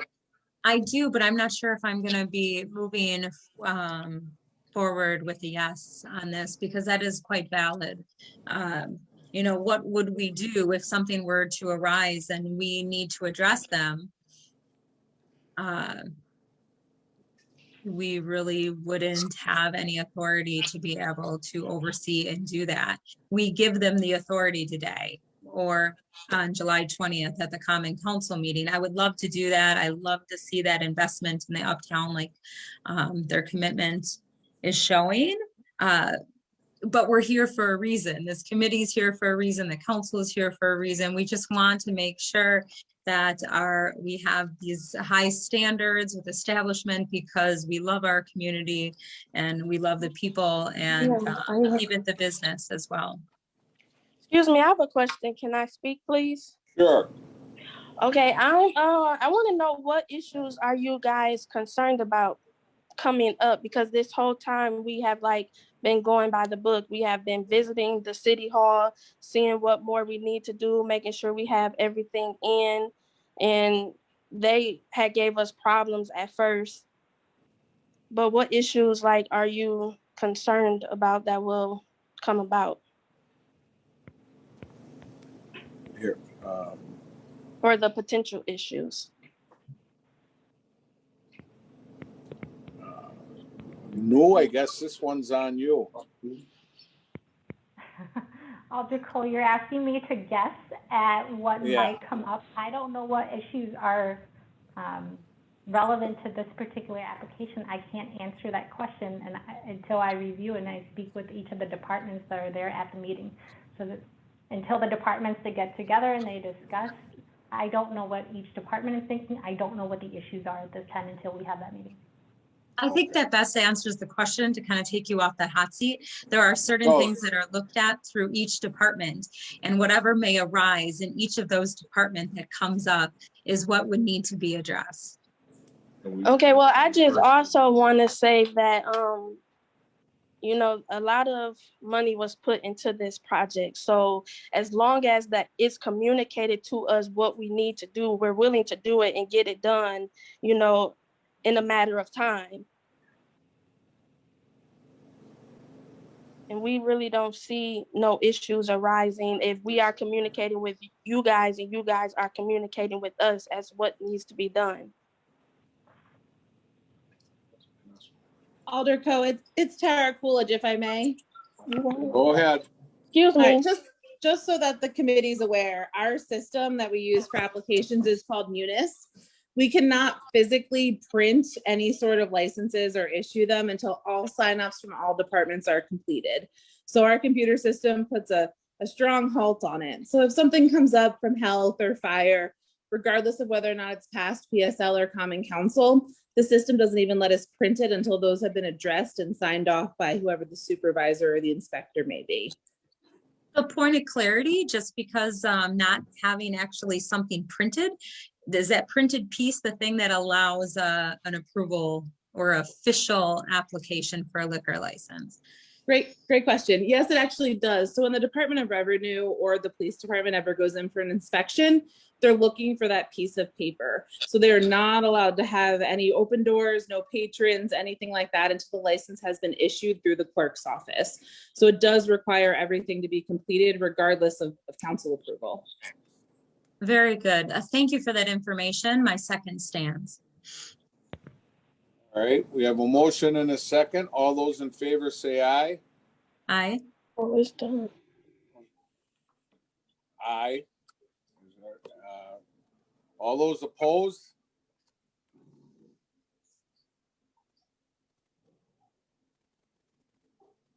Are some people not on or not hearing or what?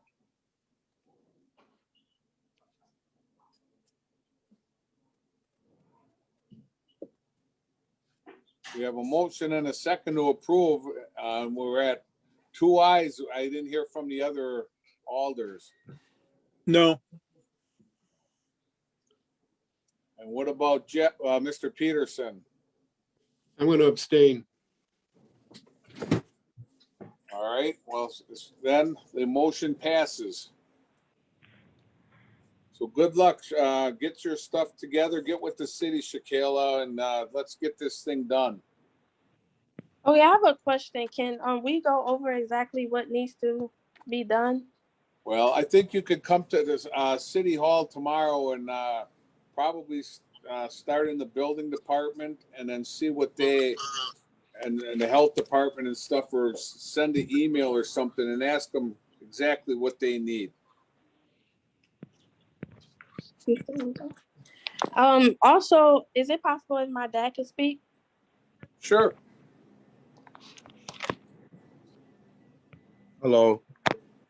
Hello, guys. My name is Tyrone Buckley. I just wanted to speak with you guys and just thank you guys for an opportunity to allow my daughter, like she said, to pursue entrepreneurship.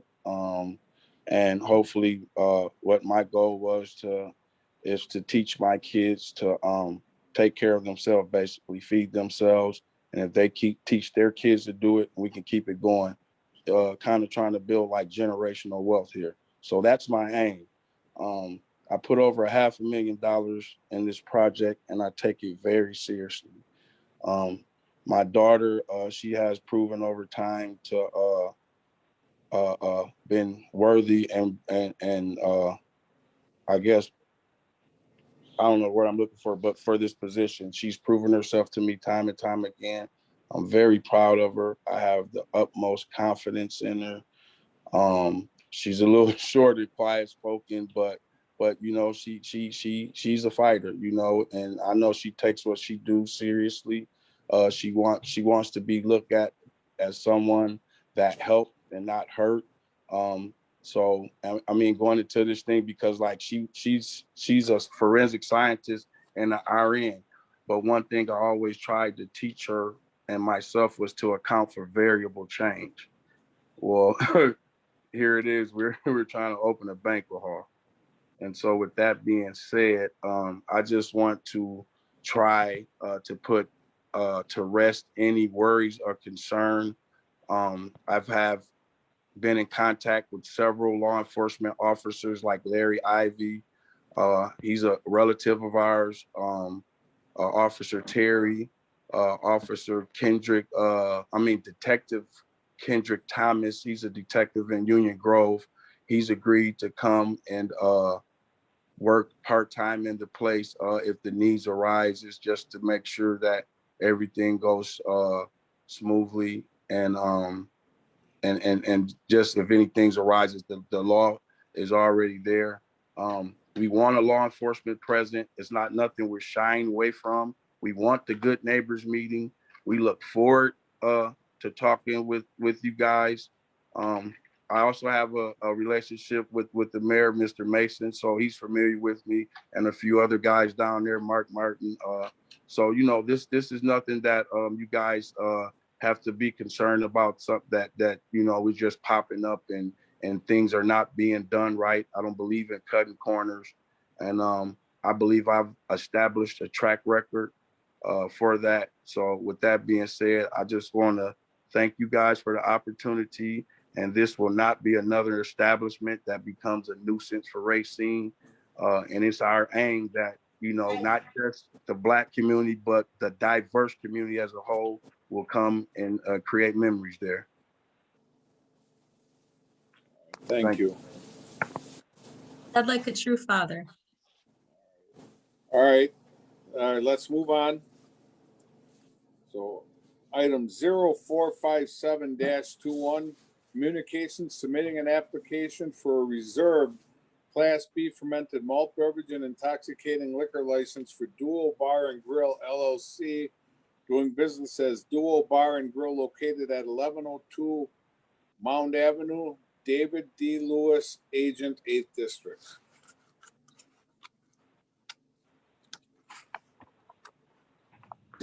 He's on the line for you. No, can you do that thing first? Sure. David, can you please raise your right hand?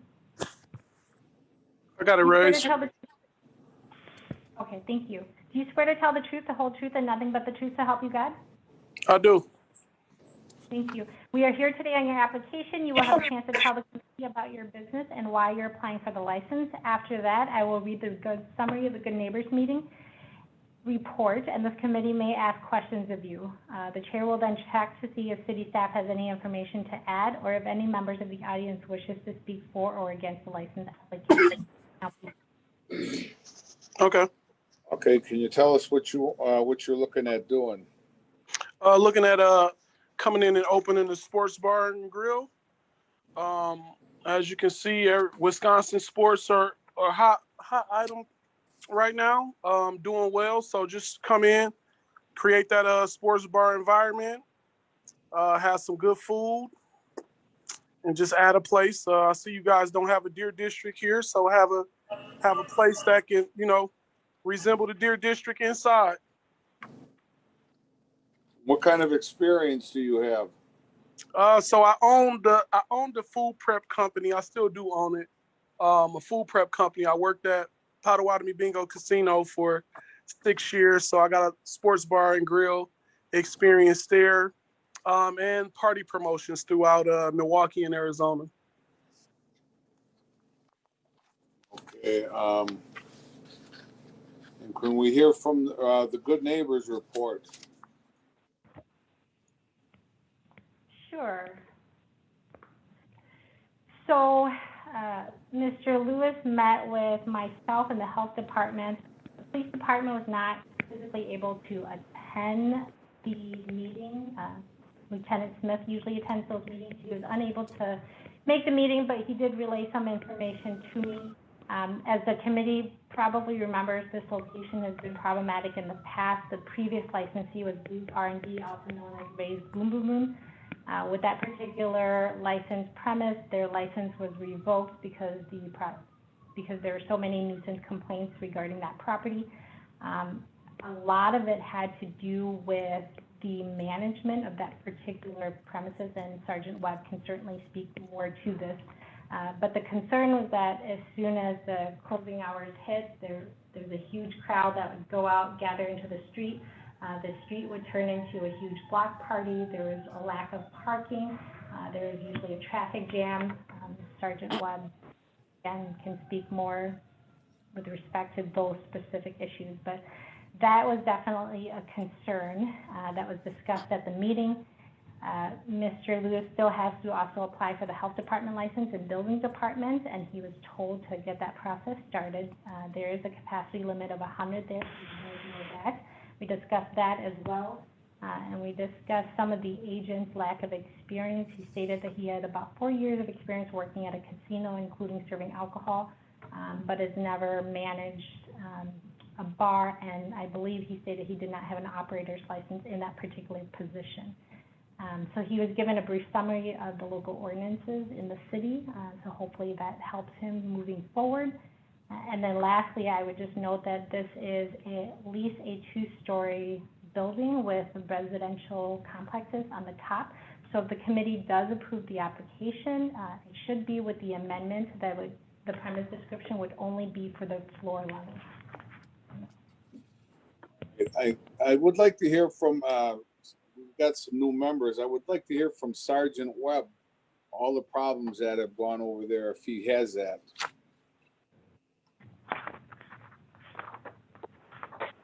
Can you hear me? Yes. Can you hear me? Yes. Okay. I don't have the list offhand, but what I can tell you is before the name was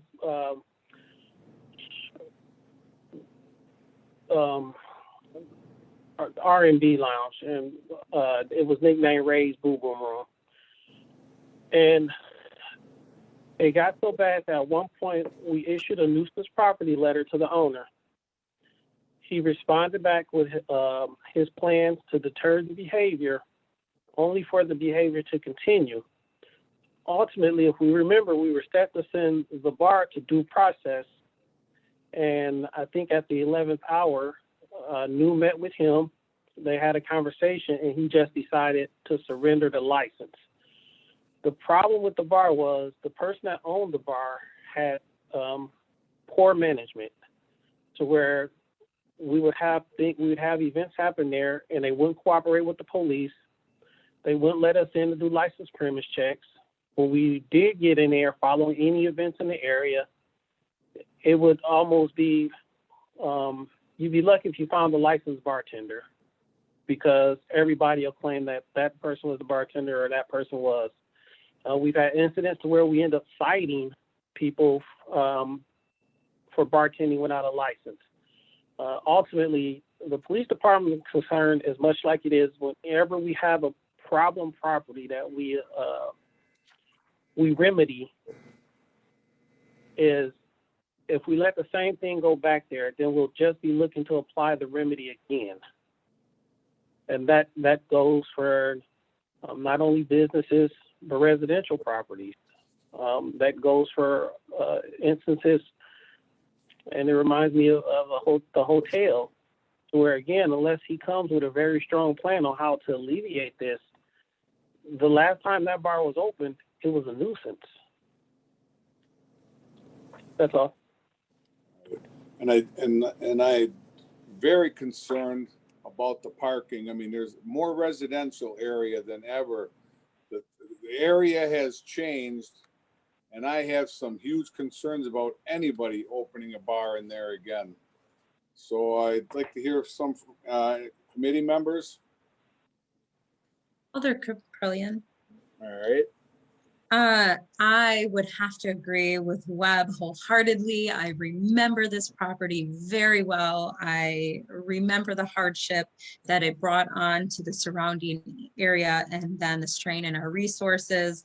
And I would have to agree. I would love to ask the applicant if he understands that this was a nuisance property and what is his game plan moving forward. I would really need to hear a very strong game plan to address this. I mean, there's other locations, I assume, that are available, but why this one? I would love to know why this one was selected in particular.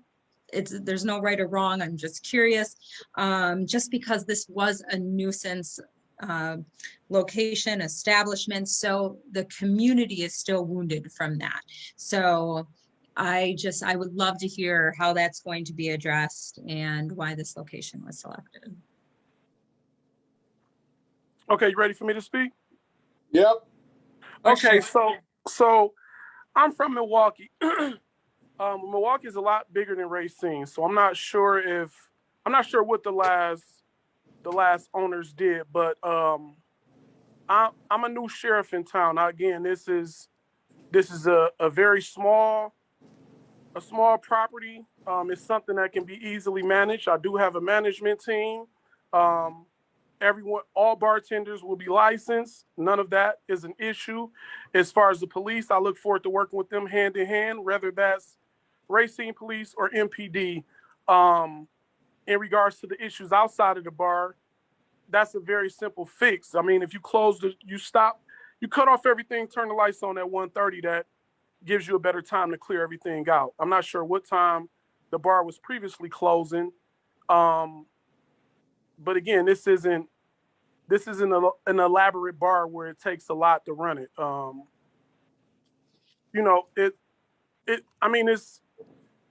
I hear the concerns, but that's equivalent to saying if you're a landlord and you had a tenant that was a problem, you don't just tear down a property. You get a new tenant in, give them a shot, let them see what they can do. Again, I'm not inexperienced. This isn't the first business I'll be doing. I understand the concerns from the police, parking, all of that. But again, there's many means of transportations outside of people driving to a bar and grill. It's Uber and Lyft. That's actually safer. So these things in which I've heard, I don't really see the concern outside of previously what the last tenant did there. But this is a completely new team that's coming in. Thank you so much. If you don't mind, if I could continue, Chairman Coe? Go ahead. Oh, thank you kindly. I really appreciate your remarks, and I think you stated you're from Milwaukee. So if you were from the neighborhood right there, you would understand very clearly why it even would be a concern of another. It's a liquor establishment, different than a tenant. So, liquor, there's a certain level of responsibility. So we're trusting in you to just hold this responsibly and to create an environment for the neighborhood doesn't have this negative impact to it. And it's been impacted negatively even when the establishment closed. People were congregating out into the streets, partying, and the mess was unbelievable. There's a school down the road. I remember the school having problems with them as well. And so it wasn't necessarily always, but a lot that was happening inside, it was also happening outside into the neighborhood, into that area around there. So that's why it's still a concern. Again, the wound is still fresh from that one. And that's kind of why I asked. And, I like your mentality, you're optimistic and, really wanting to bring positivity. And it does need positive over there because it has a really bad track record. I got it. Did we get any calls did we do a city watch on this? Yes, we did. We didn't receive any calls. I do have one question though, if that's okay. Go ahead. I just wanted to verify it is David Lewis on the phone, correct, for my minutes? Correct. Okay, thank you. All right. Well, I still have. Webb try to talk? Say again? I thought I saw Webb trying to speak. Okay, Sergeant Webb? Briefly, I think what the applicant is probably not getting that we all understand is he does sound like he's a man with a plan to kind of address some of these issues. But the problem is, and I think what makes a lot of us gun shy with this property is if the plan fails, we're back where we were before with that location. And much like the alder said, not being from Racine and not seeing what that neighborhood went through, it's why we kind of sit back and look at that property the way we do. He's absolutely right. We wouldn't burn down a house if we had bad tenants, but the next set of tenants we're going to vex, and we're going to vex thoroughly.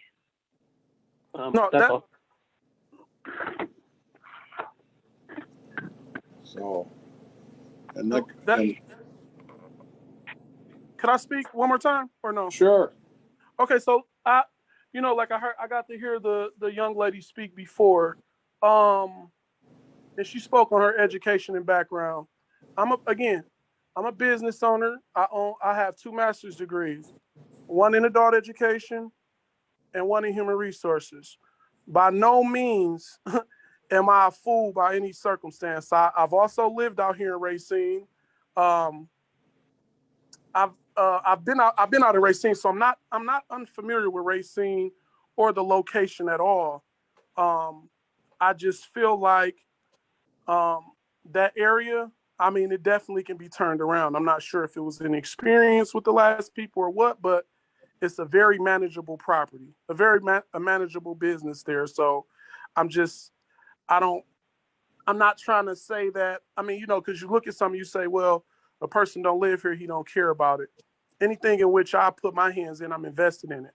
I attended a program out here.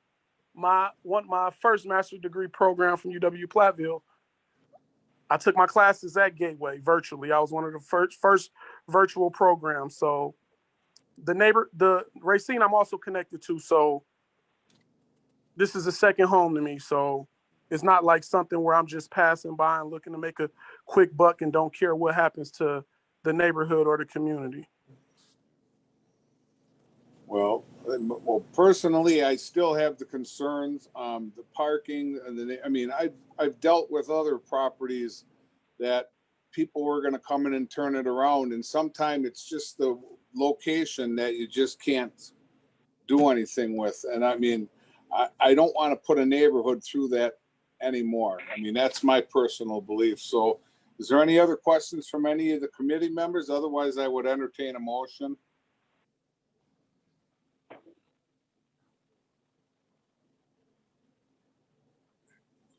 Motion No to mo- approve. We have a motion. Do we have a second? Second. All right, we have a motion and a second. All those in favor say aye. Aye. Aye. Opposed?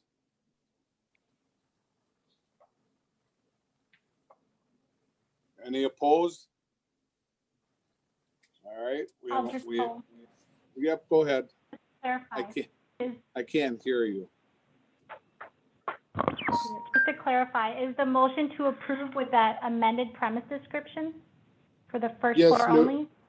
Thank you for clarifying, no, yes, as amended, first floor only, second floor is residential. So are you in support of the license?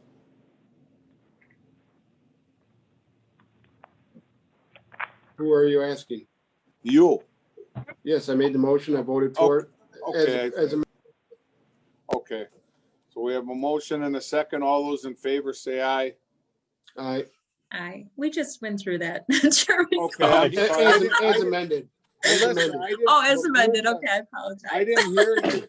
I didn't hear Oh, you okay. say anything. That's why I asked again. Oh, All right, we have a motion and an approval. Well, good luck. I hope everything works out well for you guys. Thank you. Appreciate you guys for your time.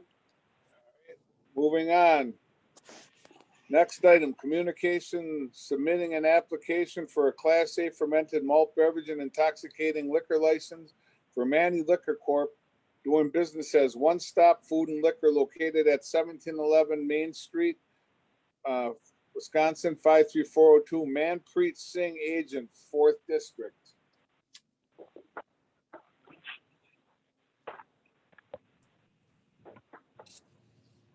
Hello? You should be on now, Rio. Yes, sir. You go ahead, Nu. Hello? Yep. Hold on.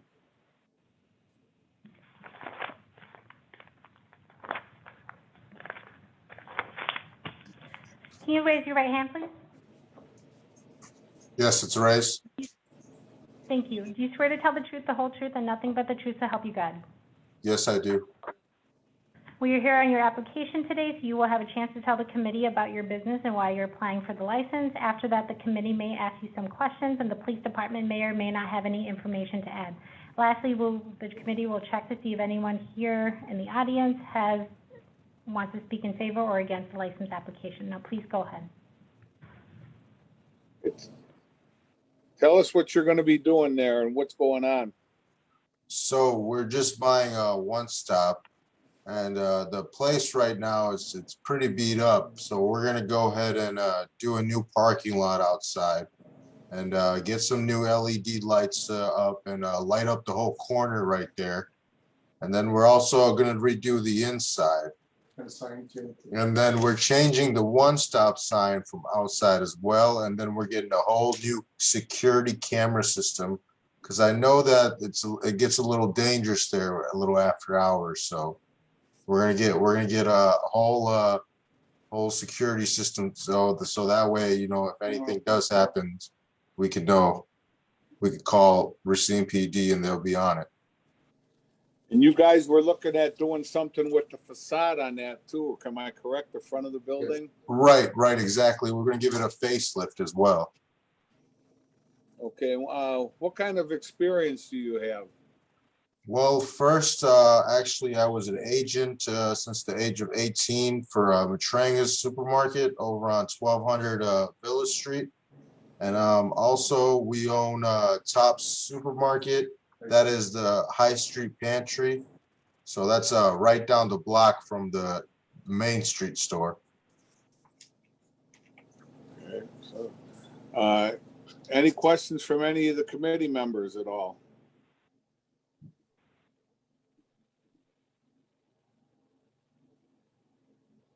Okay. Is this one that they had to come to the Good Neighbors meeting, Melissa? Or excuse me, New? A licenses. No, not for Class A licenses, they do not. Okay, I just wanted to make sure. So if Maybe there's, Yeah, maybe I can just make a quick comment.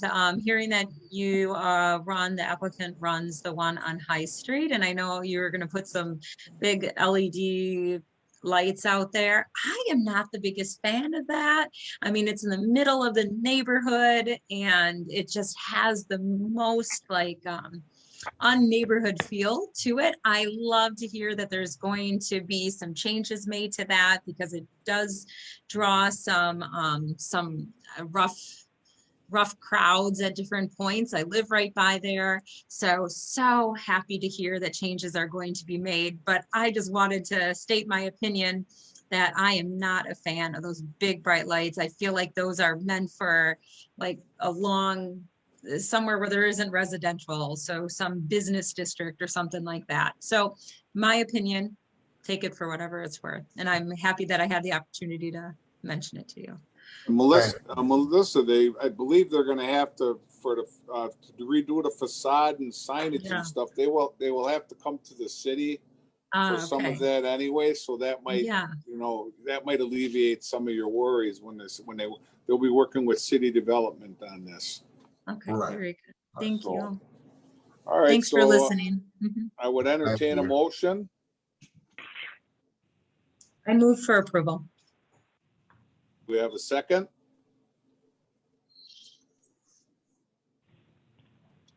We have a Second. second. Okay, we have a Second. motion and a second. All those in favor say aye. Aye. Aye. Aye. All right. Opposed? Hope you guys are good to go. This goes through council next week. So if all goes well, you'll have this next week. Okay, perfect. Thank you so much. All right. Good luck, you guys. Thank you. Bye-bye. Next item of business, 053521. Communications submitting an application for a Class B and Class C fermented malt beverage and wine license for Social on 6 LLC doing business as Social on 6 located at 324 6th Street, Joan Rory, Agent, 1st District. All right, Joan should be on for you. Good Okay. evening. Hi. So Lou, could you, Sure. Joan, can you raise your right hand, please? I am. Do you swear to tell the truth, the whole truth, and nothing but the truth to help you God? I do. We are here on your application today. You will have a chance to tell the committee about your business and why you're applying for this license. After that, I will read the summary of the Good Neighbors report, and the committee may ask some questions of you. The chair will then check to see if city staff has any information to add or if any members of the audience wishes to speak for or against the license application. Now, please go ahead and tell us about your business.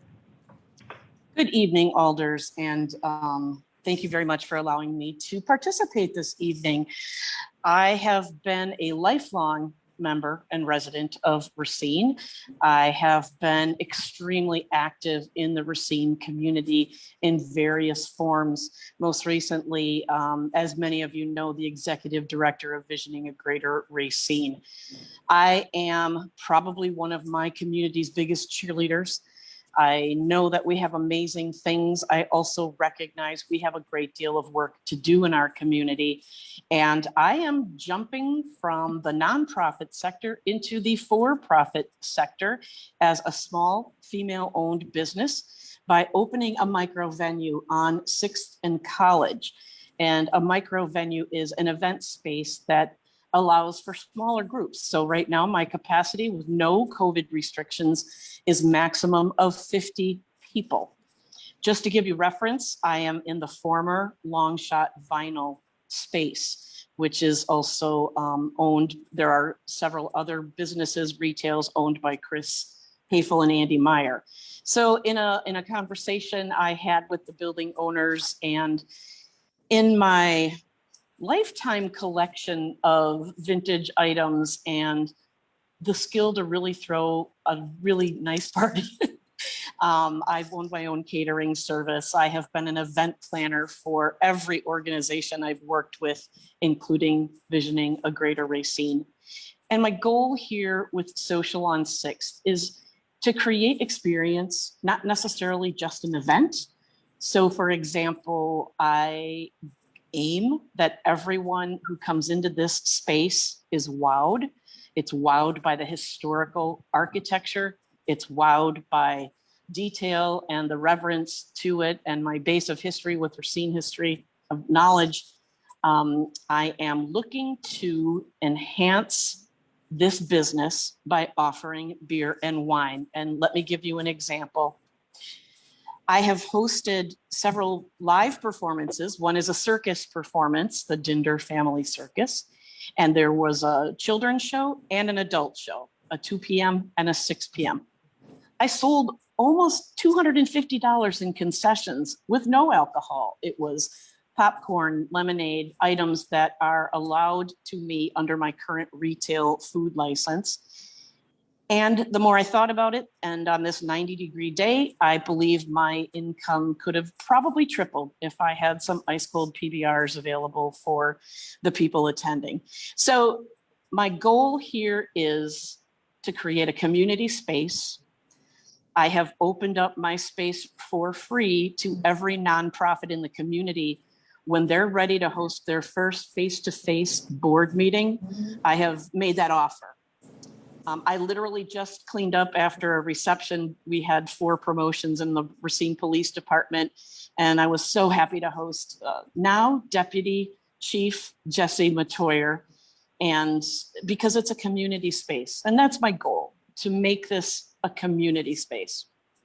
I do intend to open probably in October, assuming that the B&C license goes through, what I'm going to call a social club. And I'm only calling it that because I don't want to say I own or operate a bar. I want a space where maybe a book club can come and meet and have a glass of wine. Maybe a committee meeting can come and meet from a nonprofit board and have a beer. I have full audio visual capabilities, and my plan is to be open to the public as the 6th Street Social Club. Same everything, Social on 6 Social Club. Just Monday, Tuesday, Wednesdays, 5 p.m. till 9 p.m. I don't want to operate a bar. I have no intention of pursuing any higher form of alcohol license. I do intend to apply for a higher level complicated, what's it called? The food license, a level up from what I'm doing so that I can offer items like Danish open-faced sandwiches and plowman platters and tea sandwiches. So it's really about the experience here for me and for my community. Okay. Any questions from any of the committee members? I think that's quite a hearty offer for all the nonprofit to be there for free. We have quite a bit of them here in Racine, so. We have 440 and 6 Wow. have taken me up. Oh, wow. Well, you know what? The floodgates will soon be open. So. Well, now I'll just correct. It's for the meeting, their initial board meeting. It's not forever. It's when they're ready. When they're ready for face-to-face, because they've been meeting virtually for a year and a half, I would very much like to host them. Good clarification. And I'll just add, it's good to see that we're offering different flavors, different options into our community, just like some past applicants that we have in different areas. And you would know with running Visioning a Greater Racine, just the value to that. So I support this endeavor, and I would wish you success, and especially if it does pass here tonight. And with that, I make a motion for approval. Second. Thank you. Thank you, Alder Caprellian. We have a motion and a second. All those in favor say aye. Aye. Aye. Opposed? You're good to go, Joan. Thank you, friends. I am All right, we'll so talk to you. honored. Have a good night. All right, we'll talk to you soon. All right, next item, 47621, communications, submitting an application for a public dance hall license, Repeta Properties LLC, doing business as El Buen Manateel, located at 2207 Lathrop Avenue.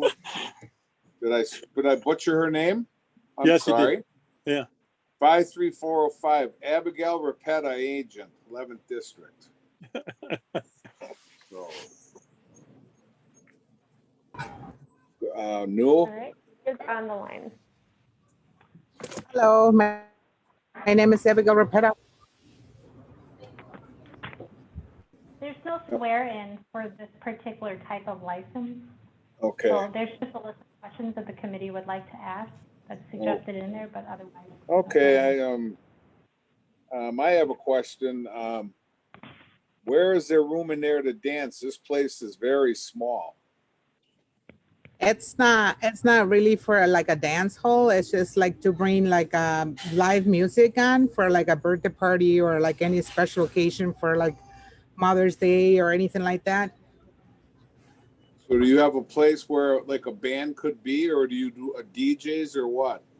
No, it won't be like a DJ. It will be like people standing there and going like maybe on each table and then singing a song for individual table, or like they can stand there or something. So I guess I'm kind of confused. So you plan on bringing in people to play music, or? It's like a mariachi band. Okay. It won't be like 12 people of mariachi band or something, but we have like where they ask us, oh, if I come and celebrate my birthday here, can I bring like a mariachi to, sing to the birthday person for like an hour or so?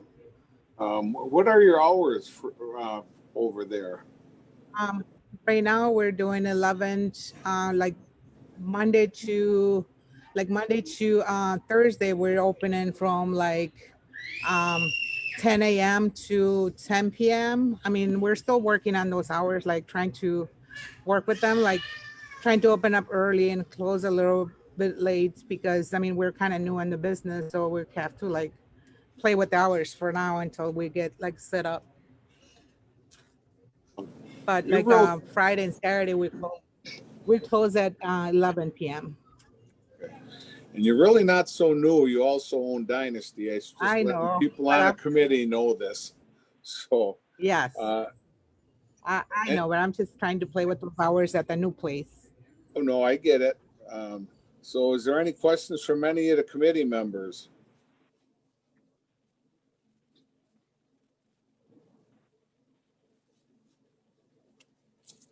None? Well, with that, I'll entertain a motion. Motion to approve. We have a motion. We have a motion and a second to approve. All those in favor say aye. Aye. Opposed? I have an aye as well. Okay, you're good to go. Thank you. Have a great very night. much for your time. All right. Next item of business, 055321, communication requesting the appearance of Alyssa Pinkowski for an operator's license.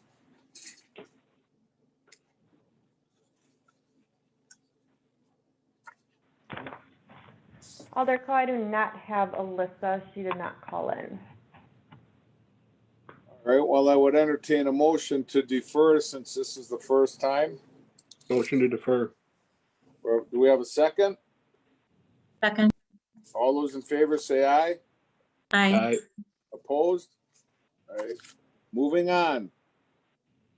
Communication requesting the appearance of Christine Neustadt, if I'm pronouncing it wrong, I'm sorry, for an operator's license.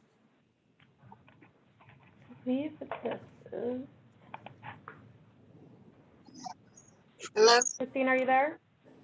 Yes. All right. No, could you, Hello? all right, well, we're here. Go ahead, No. Can you raise your right hand, please? Do you swear to tell the Yes. truth, the whole truth, and nothing but the truth, so help you God? Yes. You are here today because you either provided a false statement on your license application or have been convicted of at least one offense which disqualifies you for a license. As a result, you are generally disqualified from obtaining an operator's license unless you can demonstrate to the committee that you have been rehabilitated and that there is good cause for the false statement. We will start with the police department's background check, and then you'll have an opportunity to address the committee. Sergeant Webb. Okay. Can you hear me? Okay, the applicant will be disqualified under guideline number 1.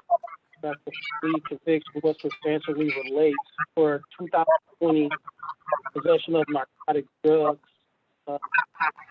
Conviction. I'm sorry, can we mute somebody because you're breaking up really bad, Sergeant Webb.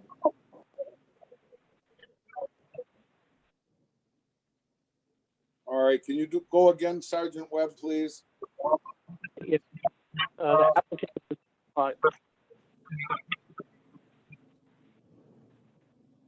stand by. Okay. I believe Is this it better? was Christine. Okay, yes.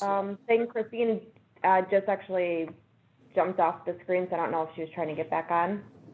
Oh, there she is. Okay. She's disqualified for under guidelines number 1 for a felony conviction which substantially relates. She has a 2020 possessions of narcotic drug felony conviction. Okay. Can you explain to us about this, Christine? I have the conviction. I will not deny, and I did not falsely put that on. I put it on my statement that it was there. It did occur last year, and I have been doing all of the probation with my Aaron, my probation officer, and have been doing everything that has been asked of me. So can you do your employers know about this? Yes, they do. And what do they have to say? I mean, are they supportive or? They have, they cleared my background to do employment. They know of the conviction. I haven't held back any of it. It was a mistake on my part that I have to pay for, and I will do everything I have to make it right, but doing everything that I need to do to serve my time through probation and community service. So is there any kind of classes you had to go to or any kind of things you had to go through the courts that you passed? No, I haven't had to do any classes. I've just been doing virtual PO visits with Erin. I have there in person only with her in August. I meet with her every 3 months, and that there was nothing else stated other than service. Well, the reason why I asked that, we're looking for some sort of like, better lack of a word, like rehabilitation. Would your employer be willing to send a letter on your behalf stating you support them, giving you a license? Yes, I would do that. So all right, before I say anything, I'm going to ask any of the committee members, do they have any questions?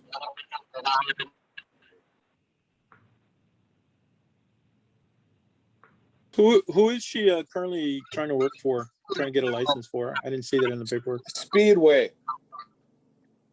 Which one? Because I checked with Speedways and they didn't seem to know who she was. The 2110 Green Bay.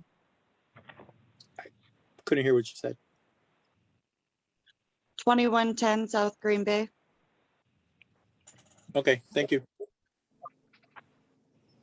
I guess my thing would be, would it be a hardship for you to get a letter from them and we defer this item?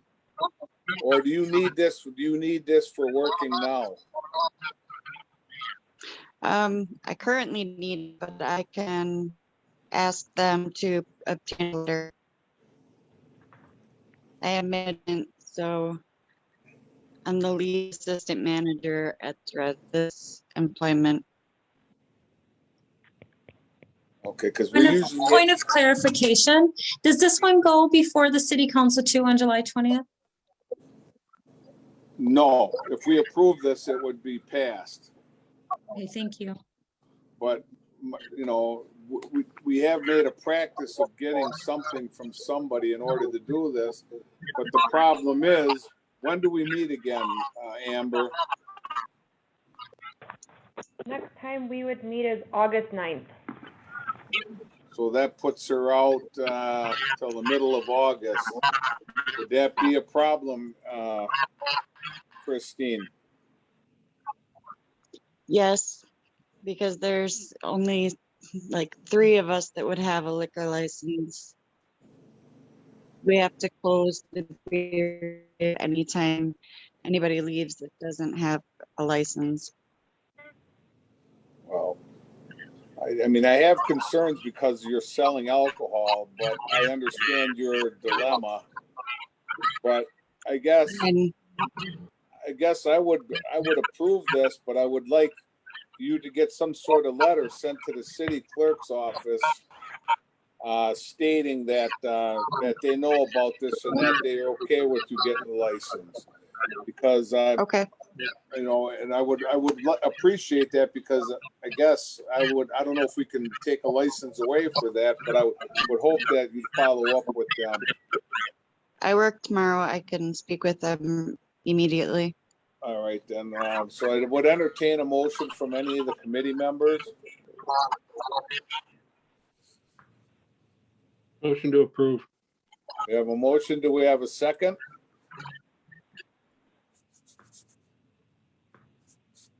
Second. We have a motion and a second. All those in favor say aye. Aye.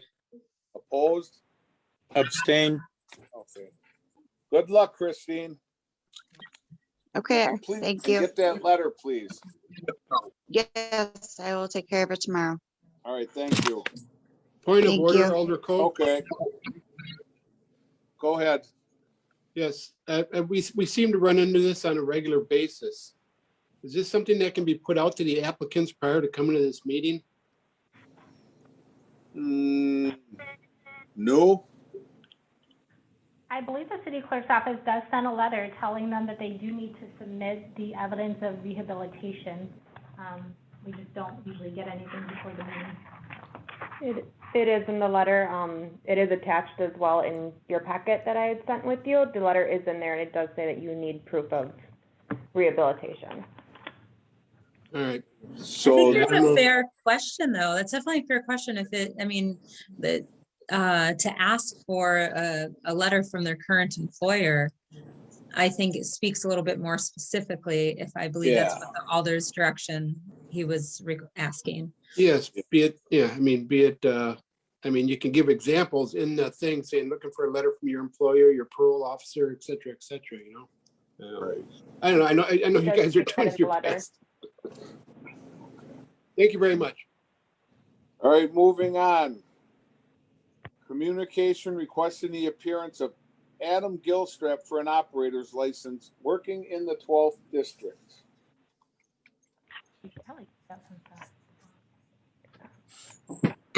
Adam's on. Okay, new. Thank you.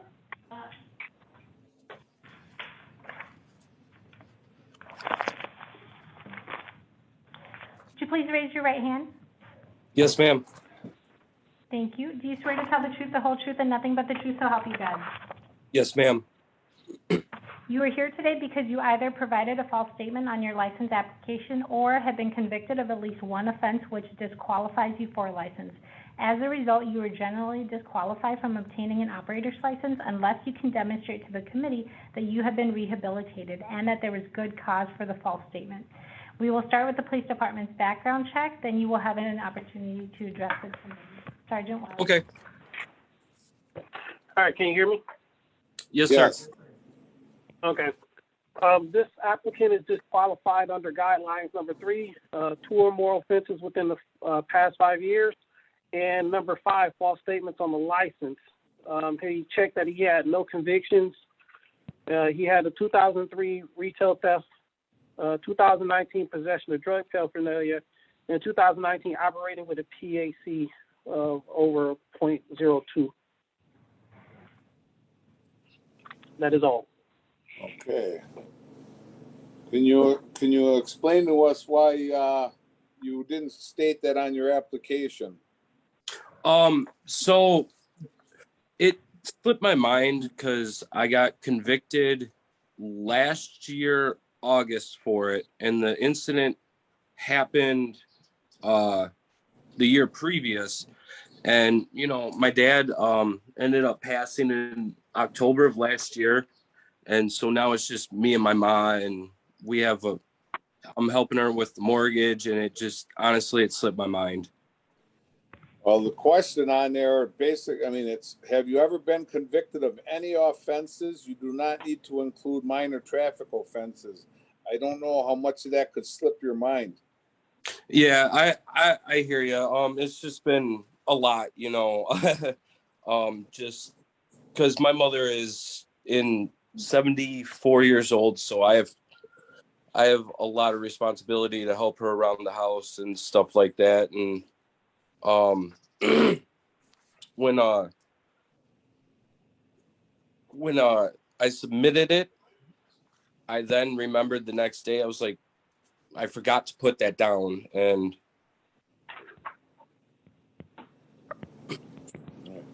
what kind of hours are we looking at working here?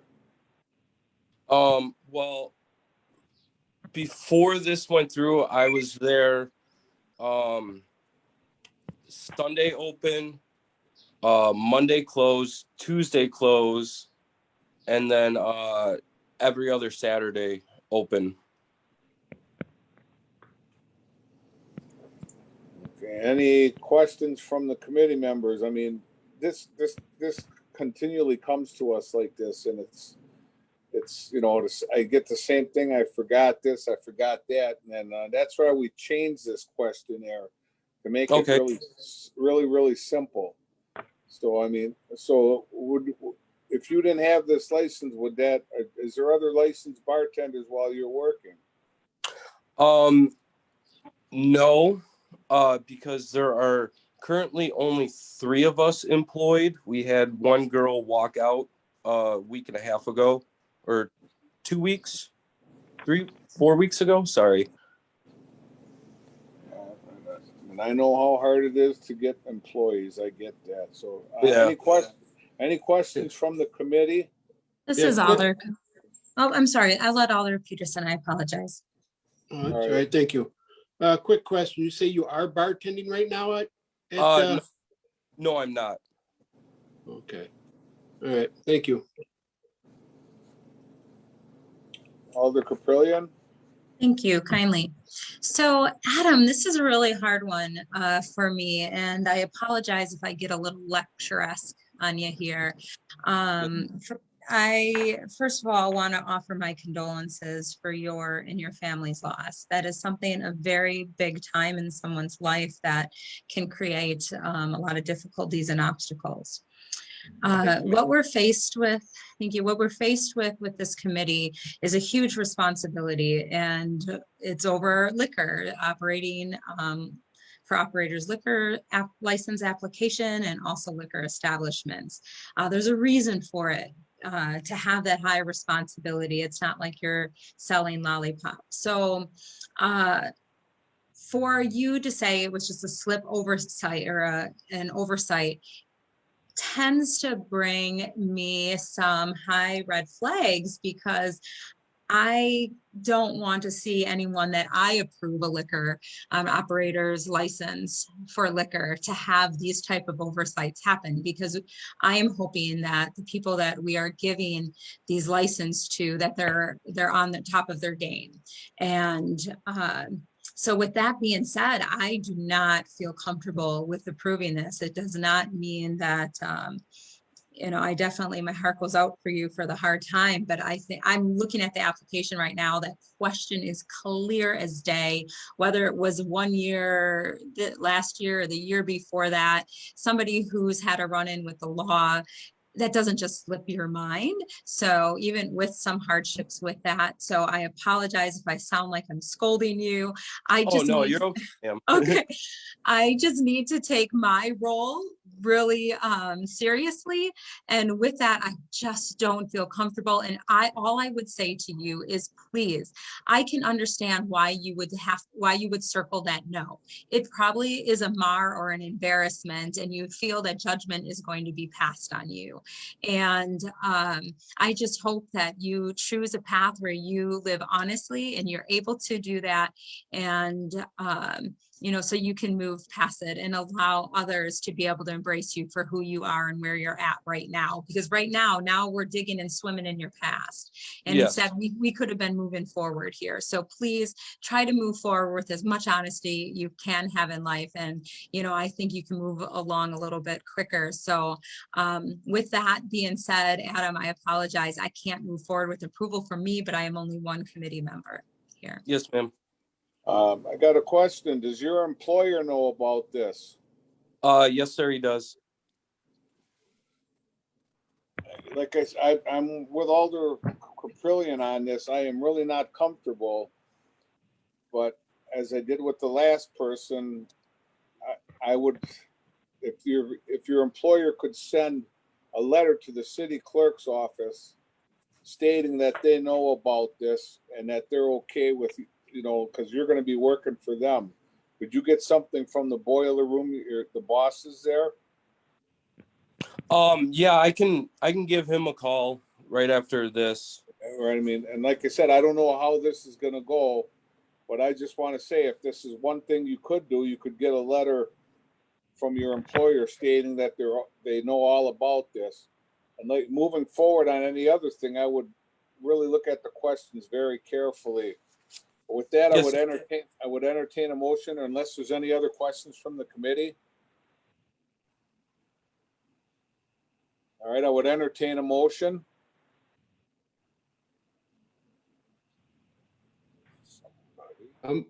I'll make a motion to defer until he gets the letter. Give him a chance to get a letter from his employer stating that he supports him and that he's aware of this. Adam, is that a hardship? Because it's going to come back to us. This wouldn't, what's our next licensing date? August 9th. August 9th. Would that be hardship for them for a month? Oh, no, it wouldn't. They could get it to you within a month. Yeah, no, what I'm saying is. Oh. You won't get the license. We got a motion to defer this item, and you wouldn't be able to, you'd have to bring it back by August 9th to us. We could approve it that night, but you would not be able to get a license until that. And I'm wondering if that's going to be a hardship for the. for you. Yes, sir, because this is my only source of income right now. All right, well, we have a motion to defer. Do we have a second?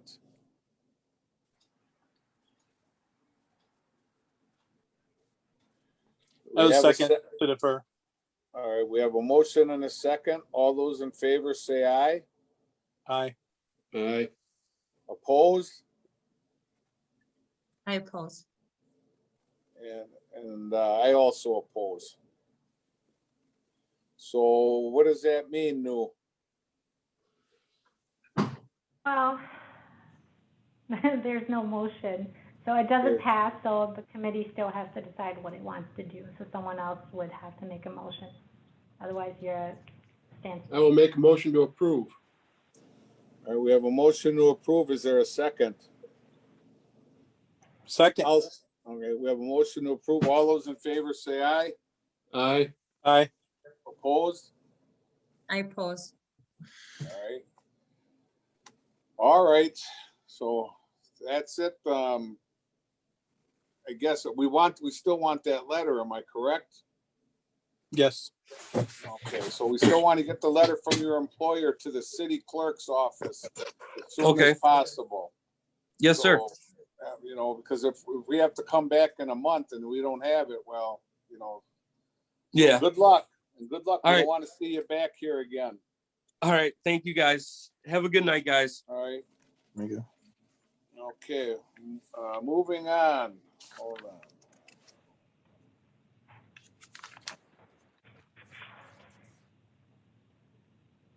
on. Items 57521, communications submitting renewal requests for intoxicating liquor and fermented malt beverages for 2021-2022. Everything in place? Everything good on this, Amber? Yeah, Krung Thai came in kind of late for their renewal, obviously, and so did Chief. And as you know, Chief is surrendering to Tropical Paradise. Okay, so they're not on this. They're not on this one then. What, Tropical Paradise? Yeah, the renewal request. You said they came in late, so are they not? So they wouldn't be on this report right now. No, Chief says. So Chiefs Tropical did Paradise is taking over Chief, so Chief All right, but turned in Chief's- some paperwork for the renewal. All right then. All right, I would entertain a motion. Or Motion to approve. All right, we have a motion. Do we have a second? Second? We have a motion and a second. All those in favor say aye. Aye. Aye. Opposed? All right, moving on. And I think we can take all of these at one time. Item 047521, 048121, 056521. Communication on behalf of the city of Racine Police Department liaison of the Public Safety and Licensing Committee requesting the consideration of the licensed premise report for these dates and any formal expression of concern pursuant to it. I don't know if you want to take them one at a time, Sergeant Webb, or? No, we can do them all at once. First, for the meeting date of June 7th, for that one, we had on May 29th, we had an assault at 509 6th Street. The victim stated she simply went into the bar to get some food, and as she made contact, the bar told her the kitchen was closed. As she was exiting the bar, she was punched and kicked as she attempted to walk back to her car. Stated her hair was pulled and she felt pain. Officers did make contact with the bar. They were able to verify the victim did come in and ask about food and left right back out the bar. The bartender added that they never saw the suspect. She never entered the bar. It was a known suspect and a warrant recommendation was submitted for her.